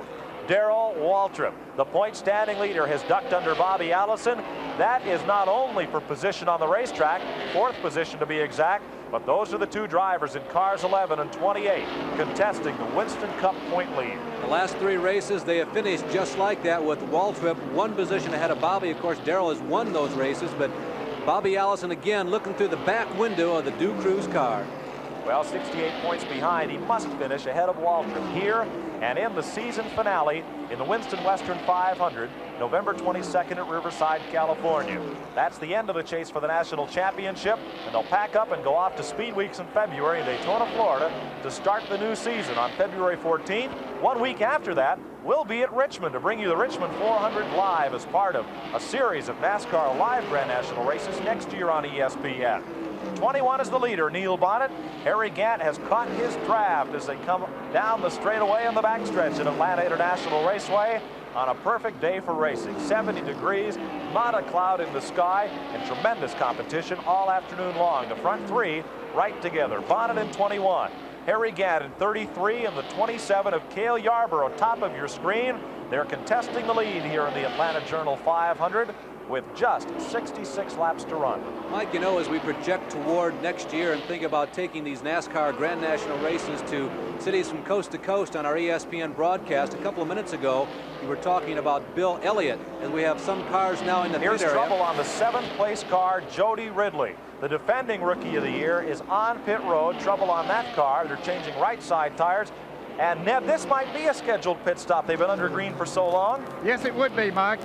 We've checked with several of the crews up and down pit road. Bobby Allison is scheduled to come in at about 6 or 7 more laps. Ridley is running the Ford, as we mentioned before. They don't get quite as good a gas mileage as the General Motors product, plus the fact that Ridley did not come back in and cap off as Neil Bonnet when we talked about that a little bit earlier. So they'll be able to go from 5 to 10 more laps before the rest of them be coming in.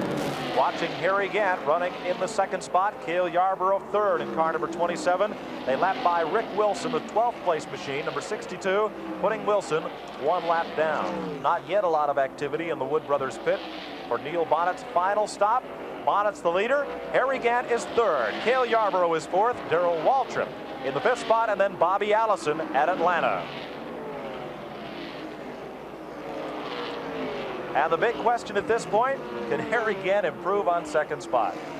Well, I'll tell you got to figure the odds are in his favor, Mike. After all, he's been so close so very many times, and he certainly has proven the fact that the car is fast. He has come back from adversity today. He had that spin down the backstretch. It looks like he's right back up to the form he was at when the race began. Matter of fact, the form he's been at all week. He was the fastest on most of the practice days, and he was the fastest on the first day of qualifying. That's where it counts, and it qualified him for the pole. You put all those things into the hat and draw out a number, in my opinion, it comes up number 33. Well, as you heard earlier, a psychic that the Gant team consulted out in Hollywood said they would win a major race before year's end. And Harry Gant is trying to make that today. He'll have to beat Neil Bonnet, and that will be a tough order. When the Ford has been right, the Wood brothers have run up front. That's been the story of their season. Here is Terry Labonte. He is currently posted back in the 9th position, making his pit stop. He was the leader some 40 laps ago when we came back from a caution flag. Labonte will get right side tires on his J.D. Stacy Billy Hagan car. The tire man runs around to the opposite side, and they're having trouble at the right rear getting that tire on. Now all the lug nuts are tight, and Terry Labonte is away, but that will be a costly stop. You know, Mike, here's a young man who's been very impressive in the first couple of years. He's been a Grand National driver, and he's a guy that I think we're going to see around a long time. He's got a little bit of humility, and I think that's also going to hold him in pretty good stead. The Iceman, Terry Labonte, back up to speed in the Billy Hagan Stratograph Racer with J.D. Stacy sponsorship. Neil Bonnet is the leader at the Atlanta Journal 500. Harry Gant is 2nd. 3rd is Cale Yarborough. 4th is Darrell Waltrip. In 5th, Bobby Allison. And 6th, young Kyle Petty. 63 laps to go. Watching Neil Bonnet in the Wood Brothers car, the leader.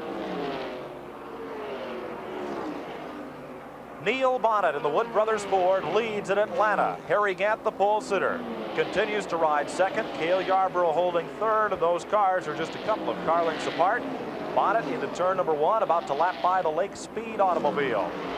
Keeps it high on the racetrack. His speed, obeying the passing flag, stays low.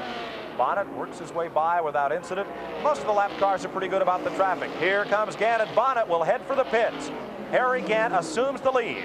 This will be a scheduled pit stop as Neil Bonnet has slowed in turn number 3 and will come around to pit road. Ned Jarrett on his way to the Bonnet pits as the Wood Brothers, the world's fastest pit crew, get to show their stuff right now. Leonard Wood about to make the change. Here comes Bonnet down the pit road. The pit board is up to show him where to stop. Delano Wood goes out over the wall to the right side, jacks up the car. Leonard Wood changes the right front tire as the rest of this team of brothers, sons, and cousins from Patrick County, Virginia. The first of the 11-gallon dump cans is tossed over. The second going in. Let's go to Ned. Well, Buddy Baker just made his pit stop too. Bobby Allison scheduled to come in the next time around. Mike, and we'll be in his pit ready for that action. Bill Elliott is in the pits now. All of these scheduled pit stops, they should be able to go the rest of the way from here without another scheduled stop.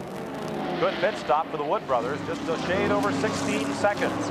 Neil Bonnet will surrender the lead to Harry Gant, as he did before the last time these cars made pit stops under green. The Fords not getting quite as good gas mileage as the Chevys, Buicks, and Pontiacs due to characteristics of their engine design.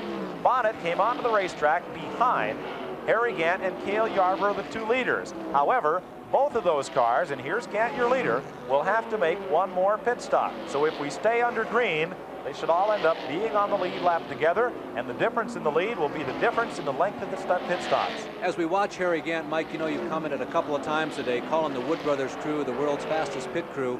You know, they had a profound impact on the world of racing. I mean, the worldwide world of racing. Bobby Allison, another one of our leaders, running among the first 5 all day long, comes in for a pit stop. A hectic action down on pit road, but it is a routine pit stop.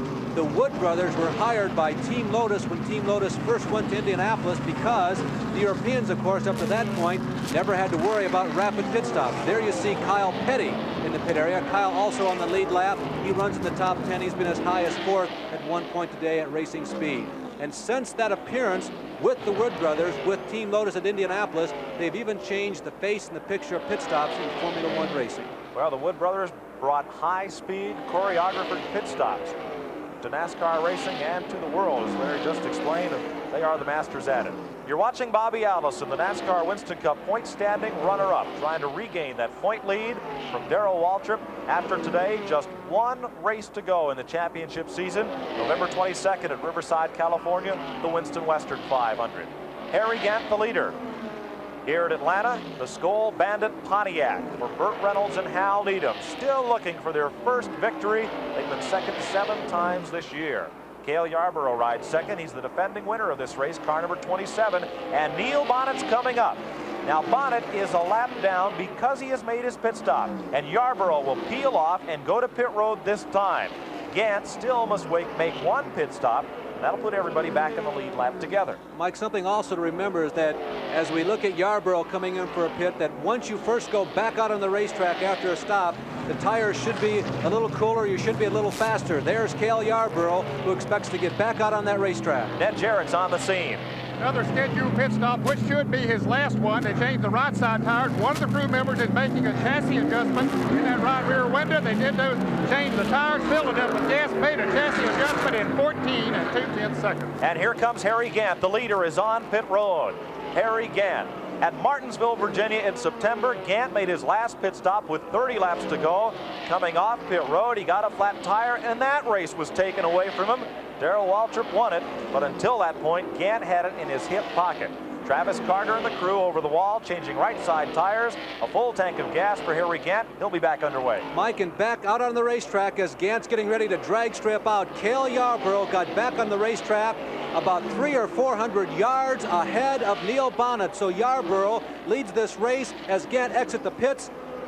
Yarborough goes by, and Yarborough takes the lead. Now we'll see where the difference in pit stops shows up on the racetrack. Here comes Bonnet. In turn 1, Harry Gant is trying to get up to speed. Gant's pit stop almost as quick as Bonnet. Bonnet laps by Tommy Gale, and Gant is up to racing speed. It will pin Bonnet in 3rd position. Yarborough is the leader after this final round of green flag pit stops. Gant will ride 2nd, and in 3rd, Neil Bonnet, shown here in the Ford, has got some ground to make up. Rookie driver Tim Richmond, the 6th place car, is on pit road. He is the last of the leaders to make his pit stop. The Bob Rogers Auto Leasing team changing right side tires for Richmond and dumping in the Union 76 racing gas. Last scheduled stop, and right behind him, Waltrip is in. Waltrip will pit. He is the last car on the lead lap to make his stop. Tim Brewer, the Junior Johnson crew over the wall. And again, the litany is the same. Right side tires and a full tank of fuel, a wipe of the windshield and away. Well, as we look at Waltrip, his adversary season-long, Bobby Allison, has already been in and out. Allison, incidentally, runs in 4th position, just about where he has been, a few hundred yards back from that leading trio. Darrell Waltrip back out in the pits. His final planned pit stop is now over, and he is set to joust. Now, for the remainder of this race, we have completed 278 of 328 laps. The race is for the lead. It's Yarborough and Harry Gant at turn number 3. 50 laps, 75 miles left to go in the Atlanta Journal 500. This one's winding down to conclusion. The 27 car of Yarborough battling with Harry Gant after this round of pit stops, and they're coming up on Tim Richmond. Richmond is going to have to struggle to stay on the lead lap. That yellow stripe on the bumper of Richmond's number 37 car indicative of his rookie status. He's earning the rights to pull those stripes off today. He's had a tremendous day in the number 37 car. He is running now in 6th position. Richmond is on the tail end of the lead lap, just ahead of Yarborough and Harry Gant, who battle for the lead. Well, they run mirrors on Grand National stock cars, and right now Tim Richmond has a mirror full of one of the most successful drivers of all time, and certainly one of the fastest of the 1981 season. Remember, Richmond still feels as though he's in it for victory here today, and he's going to drive very hard to keep on the same lead lap with these drivers. A lot of things can happen in the final laps of a race, particularly if we have a long caution flag. There is Tim Richmond, and right behind him, the 2 leaders, Yarborough and Gant, are nose to tail.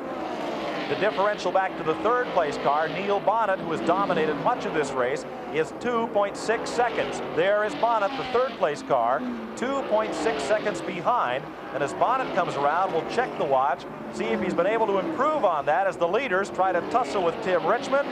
If anything, Bonnet is losing a bit of ground. 2.9 seconds, the distance back to the 3rd place car, this time by. Well, Mike, you figure that the 2 leaders are going to lose a little bit of time on the racetrack as Yarborough and Gant try to find some combination to unlock the door of getting around Tim Richmond. But as you pointed out, Bonnet seems to be frozen in space right now. Visually, as we look around the racetrack, he is not closing in on Yarborough and Gant. Now, of course, everybody has made their final adjustments. Sometimes you can out-engineer yourself. Sometimes driver and crew and corresponding over the two-way radio will decide to make changes, and sometimes they're not always the right change. Right now, it looks like Yarborough and Gant are set for a trophy dash to victory.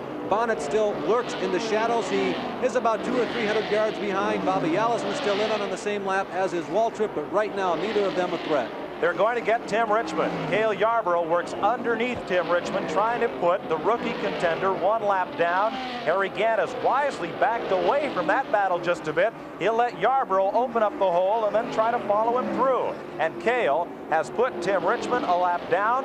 Let's go to the pits and Ned Jarrett. About the fact that the Fords don't get quite as good a gas mileage. Trouble, Ned, up in turn 2. Motors car. I'm standing by with Leonard Wood, who is the next one. Okay, you got trouble. Richmond has spun at turn 2, trying to stay on the lead lap.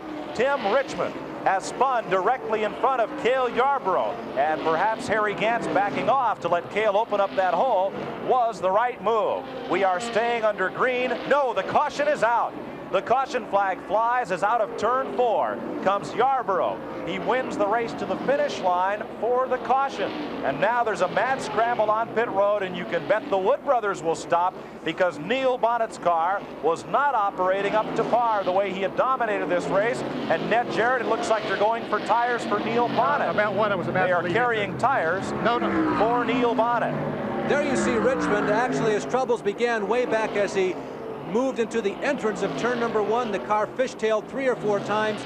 He tried to save it. As it was, the car got out of shape going up the banking. Tim was able to stay off of the wall, but he went into a very long, and boy, the slides take a long time too when you're sitting behind the wheel and in the driver's compartment in the cockpit. But Richmond kept it off of the outside wall. He brought it down to a halt in the bottom of the racetrack, but I guarantee you there's 4 tires that won't see the light of day again.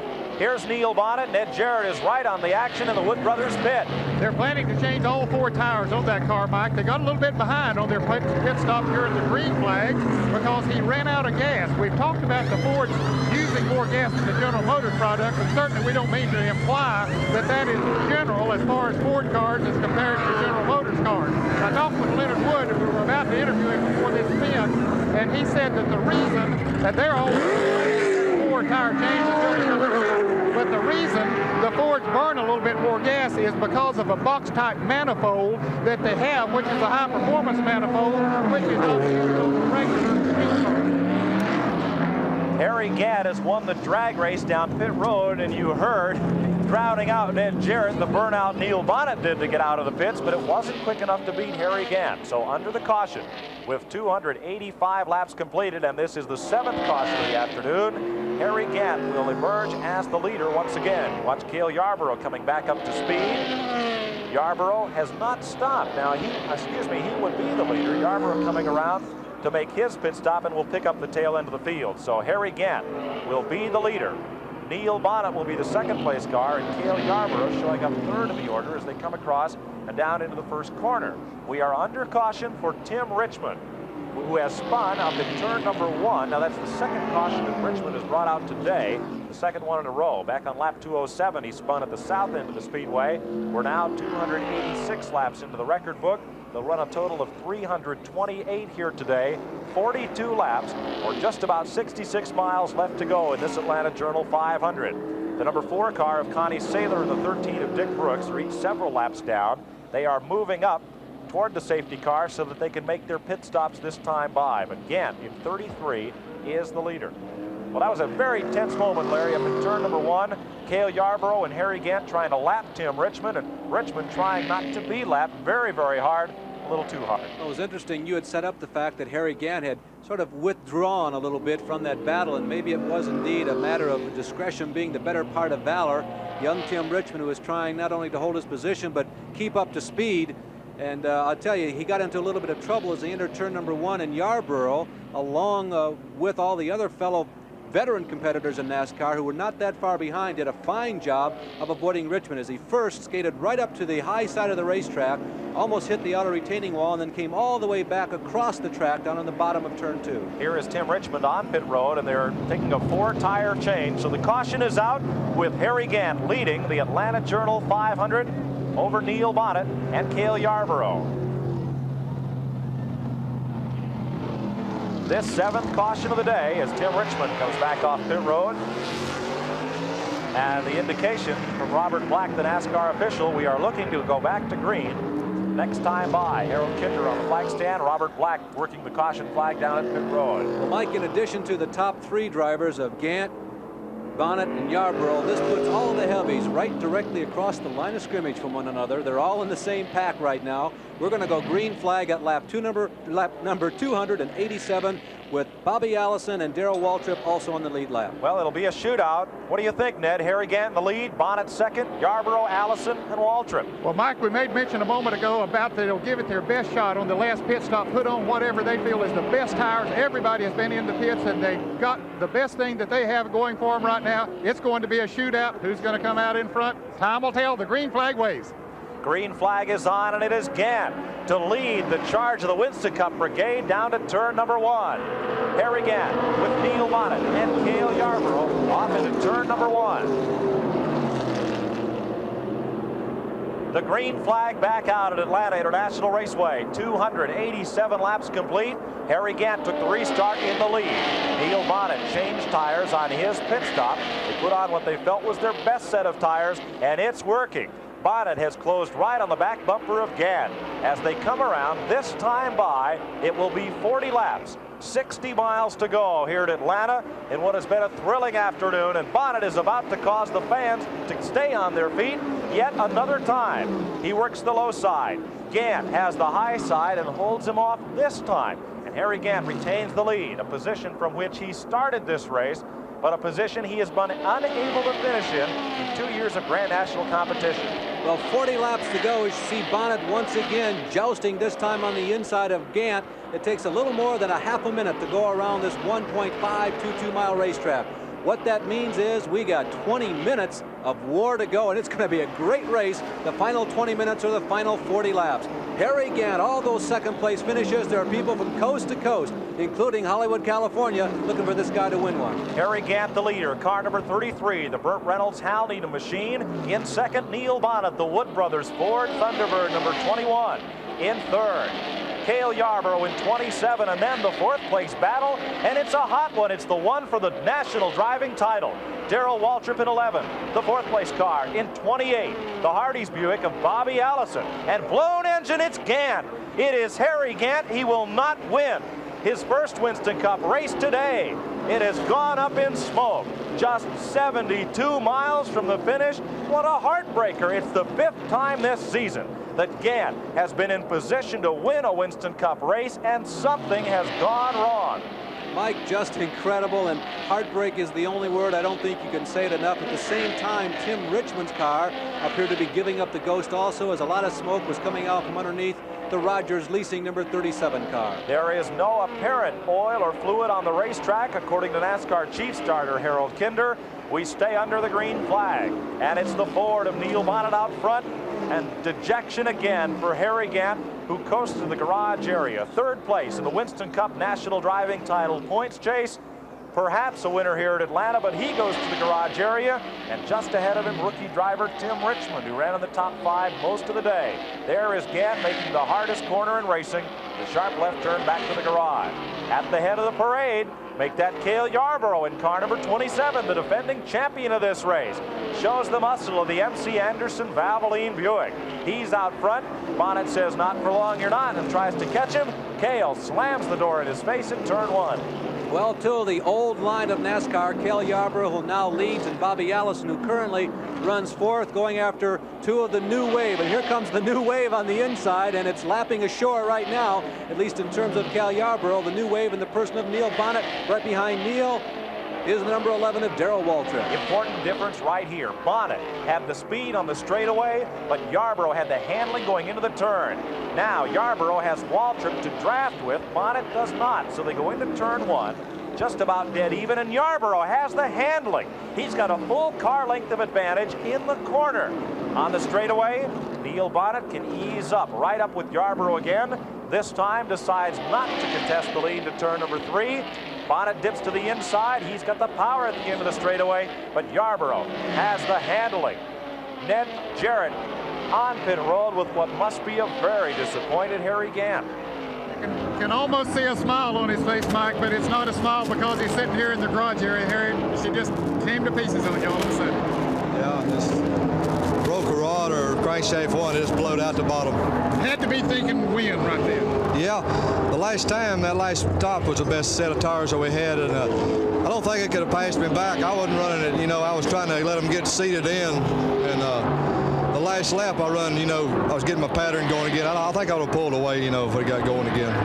Well, it's tough to do it here this late in the race, I know, but there'll be another day. Yeah. Well, I tell you, it's amazing, Mike, and how these fellows are able to smile after going through a difficult experience of that sort. So Harry Gant will finish this race in the garage area. Cale Yarborough is in the lead in car number 27, the MC Anderson Buick. The Wood Brothers Ford of Neil Bonnet right behind him. Bonnet has the power, but it looks like Yarborough has the handles on the car and the ability to get through the corner a little better. Mike, even though we've got grown men wrestling 3,700-pound full-bodied stock cars and speeds reaching 160 to 165 miles an hour, that's the average speed, you know, it's still going to come down to almost a chess match. There really is strategy involved here, as obviously nobody has the Muhammad Ali knockout punch.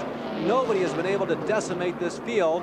Most of the cars running near the front, those who have survived up to this point, lap 296, rapidly approaching the 300 lap mark, all seem to be reasonably well matched. They've got to be pretty well figured out as to what their best place on the racetrack is to make their moves, and where they position themselves, particularly during the last 10 laps, will be critical. As they come by the start-finish line, 32 laps to go.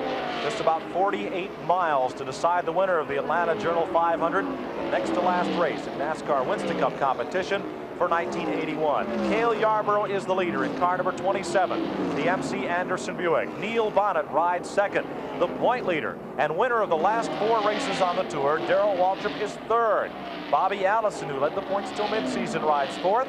Last year's Rookie of the Year, Jody Ridley, is in the 5th spot, and Bill Elliott from Dawsonville, Georgia, rides in the 6th position. Terry Labonte is 7th, Kyle Petty is 8th, and Buddy Baker is 9th. It's kind of interesting. Allison has lost a little ground to the front-running trio of Waltrip in 3rd, Bonnet in 2nd, and Yarborough the leader. And Allison right now appears to be, if you can believe this, holding up Jody Ridley and Bill Elliott. Both of those guys who have had good seasons, they got to consider what's happened to them this year, positive and successful. And right now they're working on Bobby Allison for 4th. Bonnet feinted to the outside. Cale Yarborough drifted up high, and Bonnet was right there on the bottom of the racetrack in car number 21 to contest the lead out of turn number 4. Off the corner, down the front straightaway, and Bonnet will not be helped by the fact that Waltrip in car 11 is lined up right on the bumper of Yarborough, helping him draft. Neil Bonnet on the low side. He's done most of his passing from the high side of the racetrack today, but he is staying right with Yarborough. 29 laps left to run. It's a Saturday night shootout, and Bonnet with the Ford. Looks like those 2 cars are welded together as they rustle off into turn number 3. Yarborough, he is handling, and look at him wrestle the wheel at the top of your screen. He likes to muscle and manhandle and just fight the wheel of that race car. Bonnet, by contrast, a little bit smoother in his own driving style. But that's 2 laps side by side in lap traffic. Cale will try to pin Neil down and can't do it. They go 3 wide around Tommy Gale of North Huntington, Pennsylvania, in the Elmo Langley Ford. And it is still a side-by-side battle. The camera angle makes it look like these 3 now make it 3. In fact, Waltrip tried to stick his nose in there, and there just wasn't room. 4th place, Bobby Allison in car number 28, and 5th place, Jody Ridley in car number 90. But the race is right up front, and the front 5 are now all stacked up right in a punch together. When those 2 leaders run double file side by side, it allows everybody to close right up on the pack. And after 4 laps, it looks like precision driving, but they're going almost 160 miles an hour.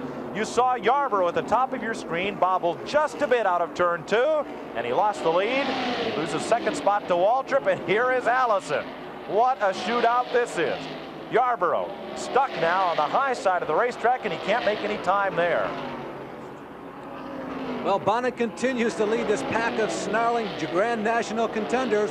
Waltrip, who has kind of been holding back and almost quietly running in 4th position, all of a sudden flexes his biceps, and Waltrip moves into 2nd position. And what can Bobby Allison be thinking? For the last 3 races in a row, all Bobby Allison has seen, the last 20 or 30 laps of a race, is the tail section of the Mountain Dew number 11 race car. We're back to single file running order. Bonnet is the leader. 2nd is Waltrip. 3rd is Cale Yarborough. 4th is Bobby Allison, and 5th is Jody Ridley. They're filling your screen right now as they come off the 4th corner of the 24-degree banking at Atlanta International Raceway.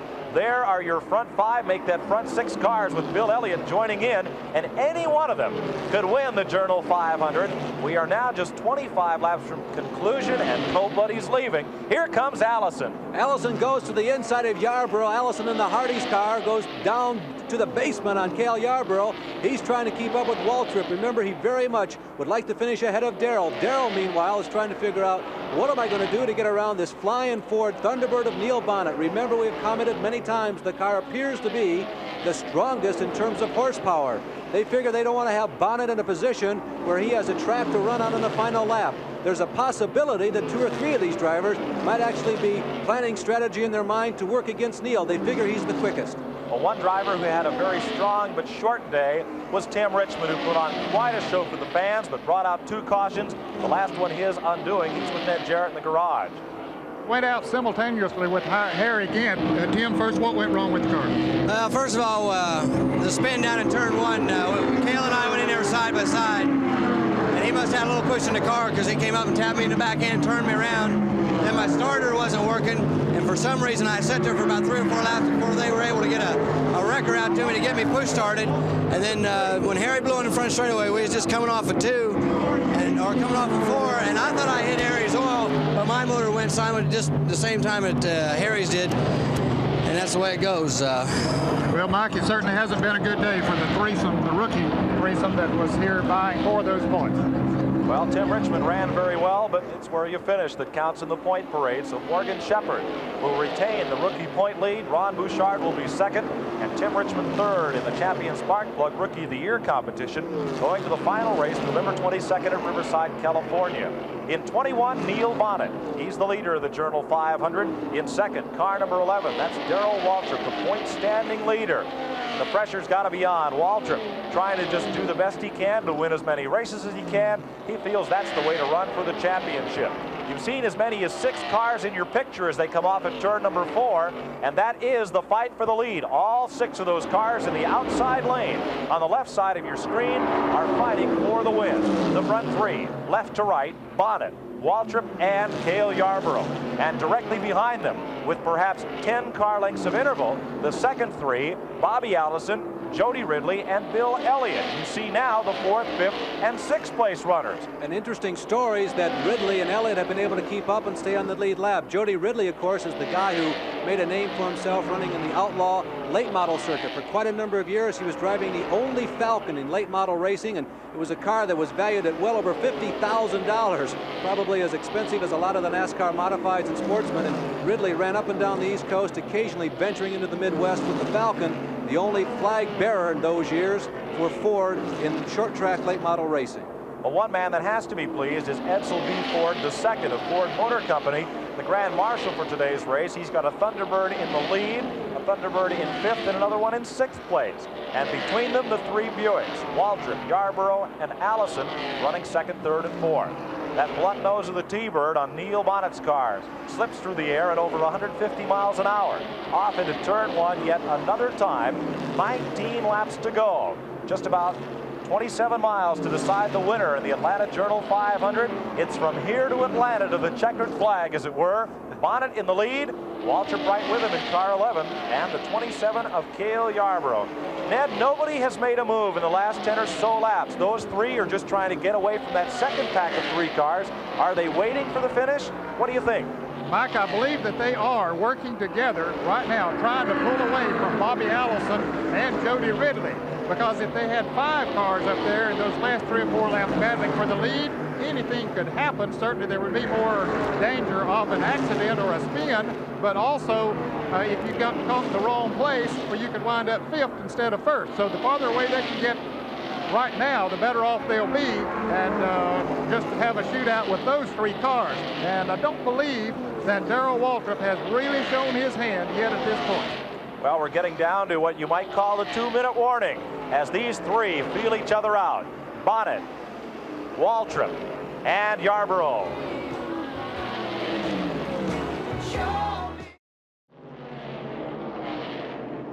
Live from Atlanta International Raceway, 15 laps to go, 22 miles to decide the winner of the Journal 500. Neil Bonnet has led more than half of these laps, but he'll have to lead the last one. And the man to beat, car number 11, Darrell Waltrip, the point standing leader and winner of the last 4 races. In 3rd, at the right side of your screen, the MC Anderson Valvoline Buick. That's Cale Yarborough, the defending champion of this race, who's come all the way from 21st starting spot. And at the top of your screen, the race for 4th position, just now going into turn 1 as we keep an eye on the leaders. Bobby Allison rides 4th. Jody Ridley is the 5th place car, and in 6th is the Bill Elliott machine. Also on the lead lap, Terry Labonte is 7th, Kyle Petty is 8th, and Buddy Baker is 9th. There's Allison in 4th. He is finished directly behind Waltrip the last few races in a row. And then Jody Ridley, last year's rookie point leader. Bobby Allison in the 4th spot. Ahead of Jody Ridley, they are running 4th and 5th. About a second and a half behind the lead trio. Neil Bonnet in 21. Darrell Waltrip in 11, and the 27 of Cale Yarborough, all 3 cars running just nose to tail in the back straightaway. Also on the lead lap, 7th place, Terry Labonte in car number 44. 8th place, the number 42 STP Buick of Kyle Petty. His dad's already out of the race. And the 9th place car was Buddy Baker. Back up to 4th position, the Bobby Allison machine, the Hardee's Buick. Well, Bobby Allison leading the 4th, 5th, and 6th place squadron, so to speak. They are apparently not in it for victory. They're still about 20 to 25 car lengths behind the leading Bonnet, 2nd place running Waltrip, and the 3rd running Cale Yarborough. And now we begin to wonder, Mike, who's going to make the move? Where are they going to make it at? We have seen Bonnet is very strong, particularly on the straightaways here. You know, Yarborough has been handling well, particularly in the upper lanes around turns 1 and 2 and 3 and 4. But what about Waltrip? As Ned Jarrett reported a couple of minutes ago, he really hasn't showed his hand. We don't know what he has or where it's at on the racetrack. Let's take you back through the field. We've given you the top 9. Those are the cars on the lead lap. 1 lap behind, Joe Milliken is 10th, and Rick Wilson is 11th. In 12th, 3 laps down is Connie Saylor. 4 laps down, and 13th is Dick Brooks. 5 or more laps behind, Chuck Bound is 14th. 15th is Lake Speed. 16th, the John Anderson automobile. 17th is Buddy Arrington. Del McCoward is 18th. The 19th place car is James Hilton. And 20th, the last car running, the number 64 Ford of Tommy Gale. 318 laps down, just 10 laps to go now from the finish, and we have been in this formation. It's been status quo for about the last 10 or 15 laps. Neither Waltrip or Yarborough, who trailed the leader Bonnet, have showed anything at all in terms of what they might be thinking about as they look toward the last lap. There's the 4th and 5th place cars. Bobby Allison in 28th. The 90 of Jody Ridley is 5th, and the number 9, the 6th place car of Bill Elliott. They likewise are gearing up for their own private battle for position as the laps wind down.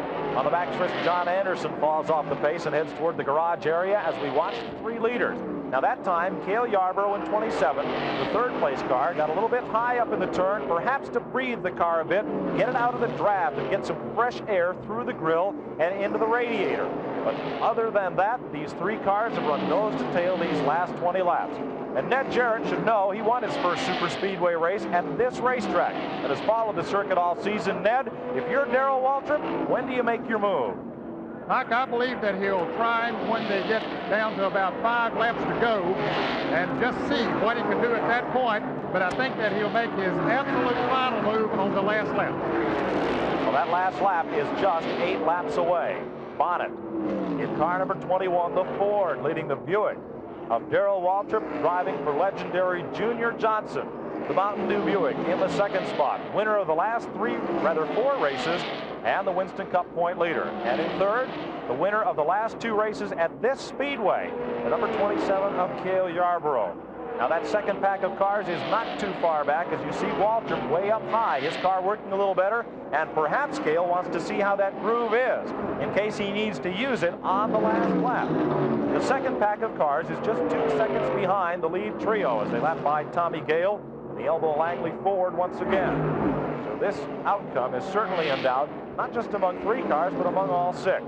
Well, at Atlanta, you have to handle, and it's also a driver's track in many senses of the racing sense. You cannot simply out-horsepower somebody at this racetrack. It's not as long as the truly super speedways, if you will, those 2 miles and higher. This is one of those interesting racetracks that is certainly by no stretch of the imagination a short track, but it's a track where you not only have to be very fast, but you also have to be hooked up well in terms of chassis and suspension, and the driver has to be on top of the situation. Now Bonnet has got to be very careful as he goes around slower traffic. You could see that Bonnet lost a little bit of momentum, but fortunately for him there was not room on the inside for Waltrip to make a move. Neil Bonnet laps by the Connie Saylor machine and off into turn number 3. It'll be 5 laps to go. It is 5 laps to go, rather, coming off of turn number 4. Still the trio, Bonnet, Waltrip, Cale Yarborough. Crosses the start-finish stripe, and they get the indication of 4 to go. In this Atlanta Journal 500, we are 4 laps, 6 miles from the finish.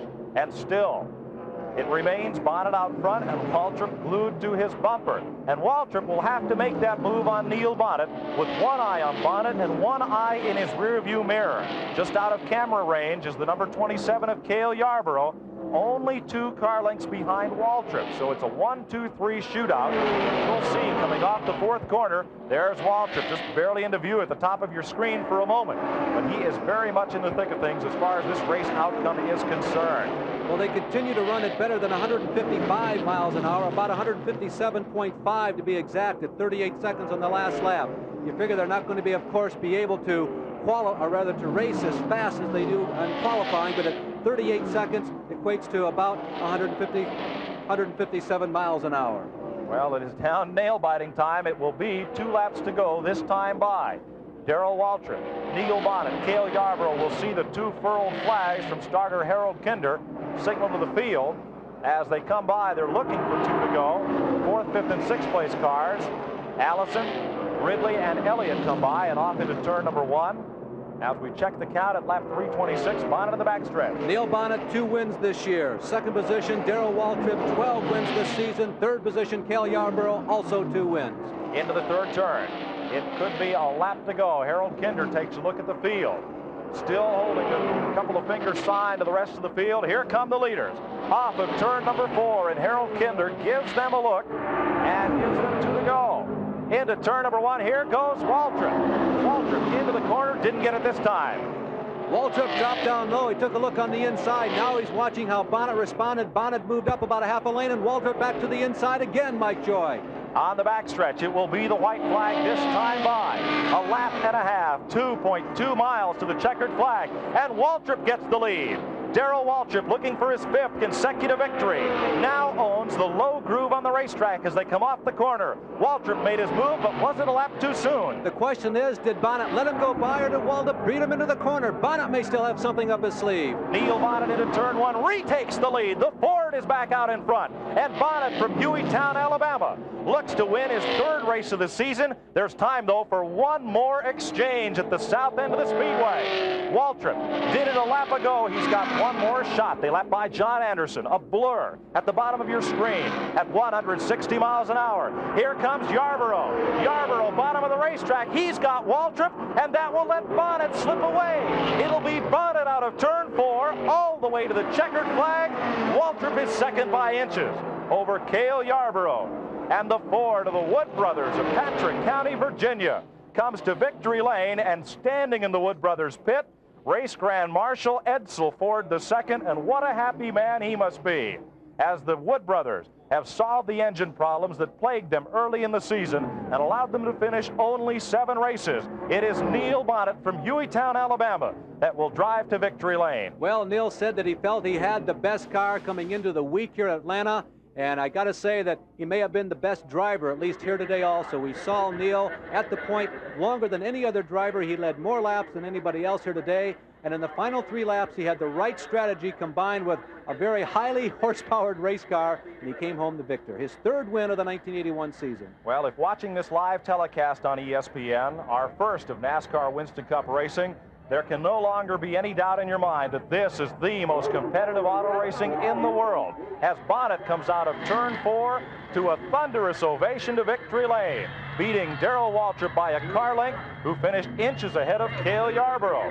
And the chase for the championship will go to Riverside, California, Sunday, November 22nd, and the Winston Western 500 before gearing up for the new season and Speed Weeks 82 at Daytona International Speedway in February. And ESPN's commitment to NASCAR racing continues in 82. They'll start the season at Daytona, and 1 week later, we will be at Richmond Fairgrounds Speedway in Richmond, Virginia, to bring you all the action of the Richmond 400, again live on ESPN. Now that's a grin.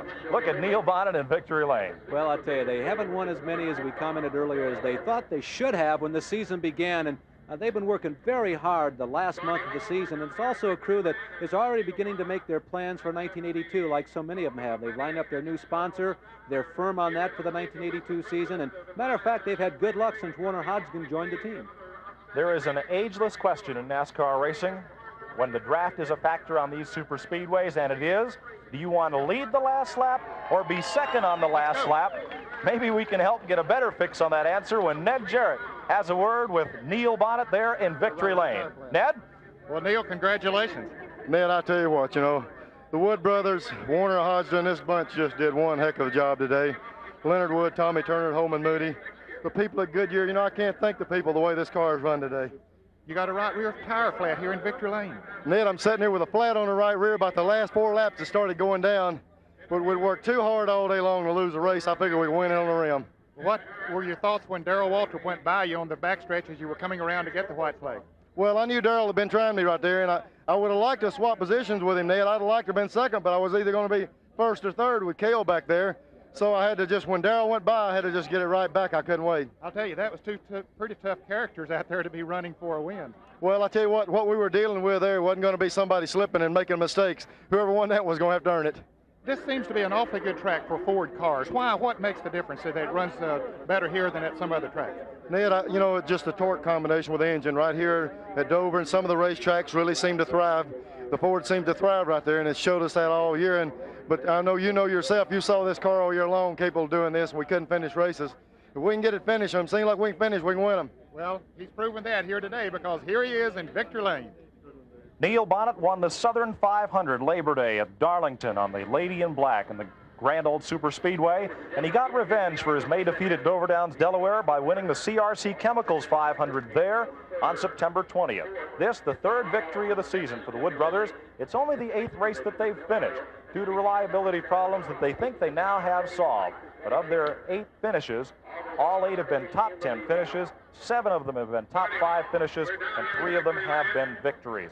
Behind Bonnet at the checkered flag, well, 1 car length back, Darrell Waltrip keeps the point lead and, in fact, extends it over Bobby Allison as we head to the season's final race.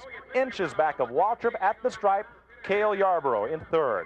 Bobby Allison frustrated again, seeing Waltrip in front of him, finishes in the 4th spot. In 5th, Jody Ridley. In the 6th spot would be the Bill Elliott car. In 7th will be Terry Labonte, finishing 8th. Young Kyle Petty in the 9th spot. That'll be the Buddy Baker automobile, and 10th is Joe Milliken. Perhaps, Larry, the key to Bonnet's victory was when Yarborough pulled alongside Waltrip. As they battled, Bonnet could just scoot away. Well, Mike, I think what happened was that Cale realized that Darrell didn't have enough momentum, didn't have enough steam to catch Neil, and Cale was going for that 2nd place finish. It was the only move he could make. Our thanks to Ned Jarrett, who covered pit road at Victory Lane for us this afternoon, and our congratulations to the Wood brothers and Neil Bonnet in winning the Atlanta Journal 500. Bonnet, the winner, his 3rd victory of the NASCAR season. 1 race left to go at Riverside, California, November 22nd, to decide the Winston Cup champion. For Larry Newber, I'm Mike Joy. Goodbye from Atlanta International Raceway.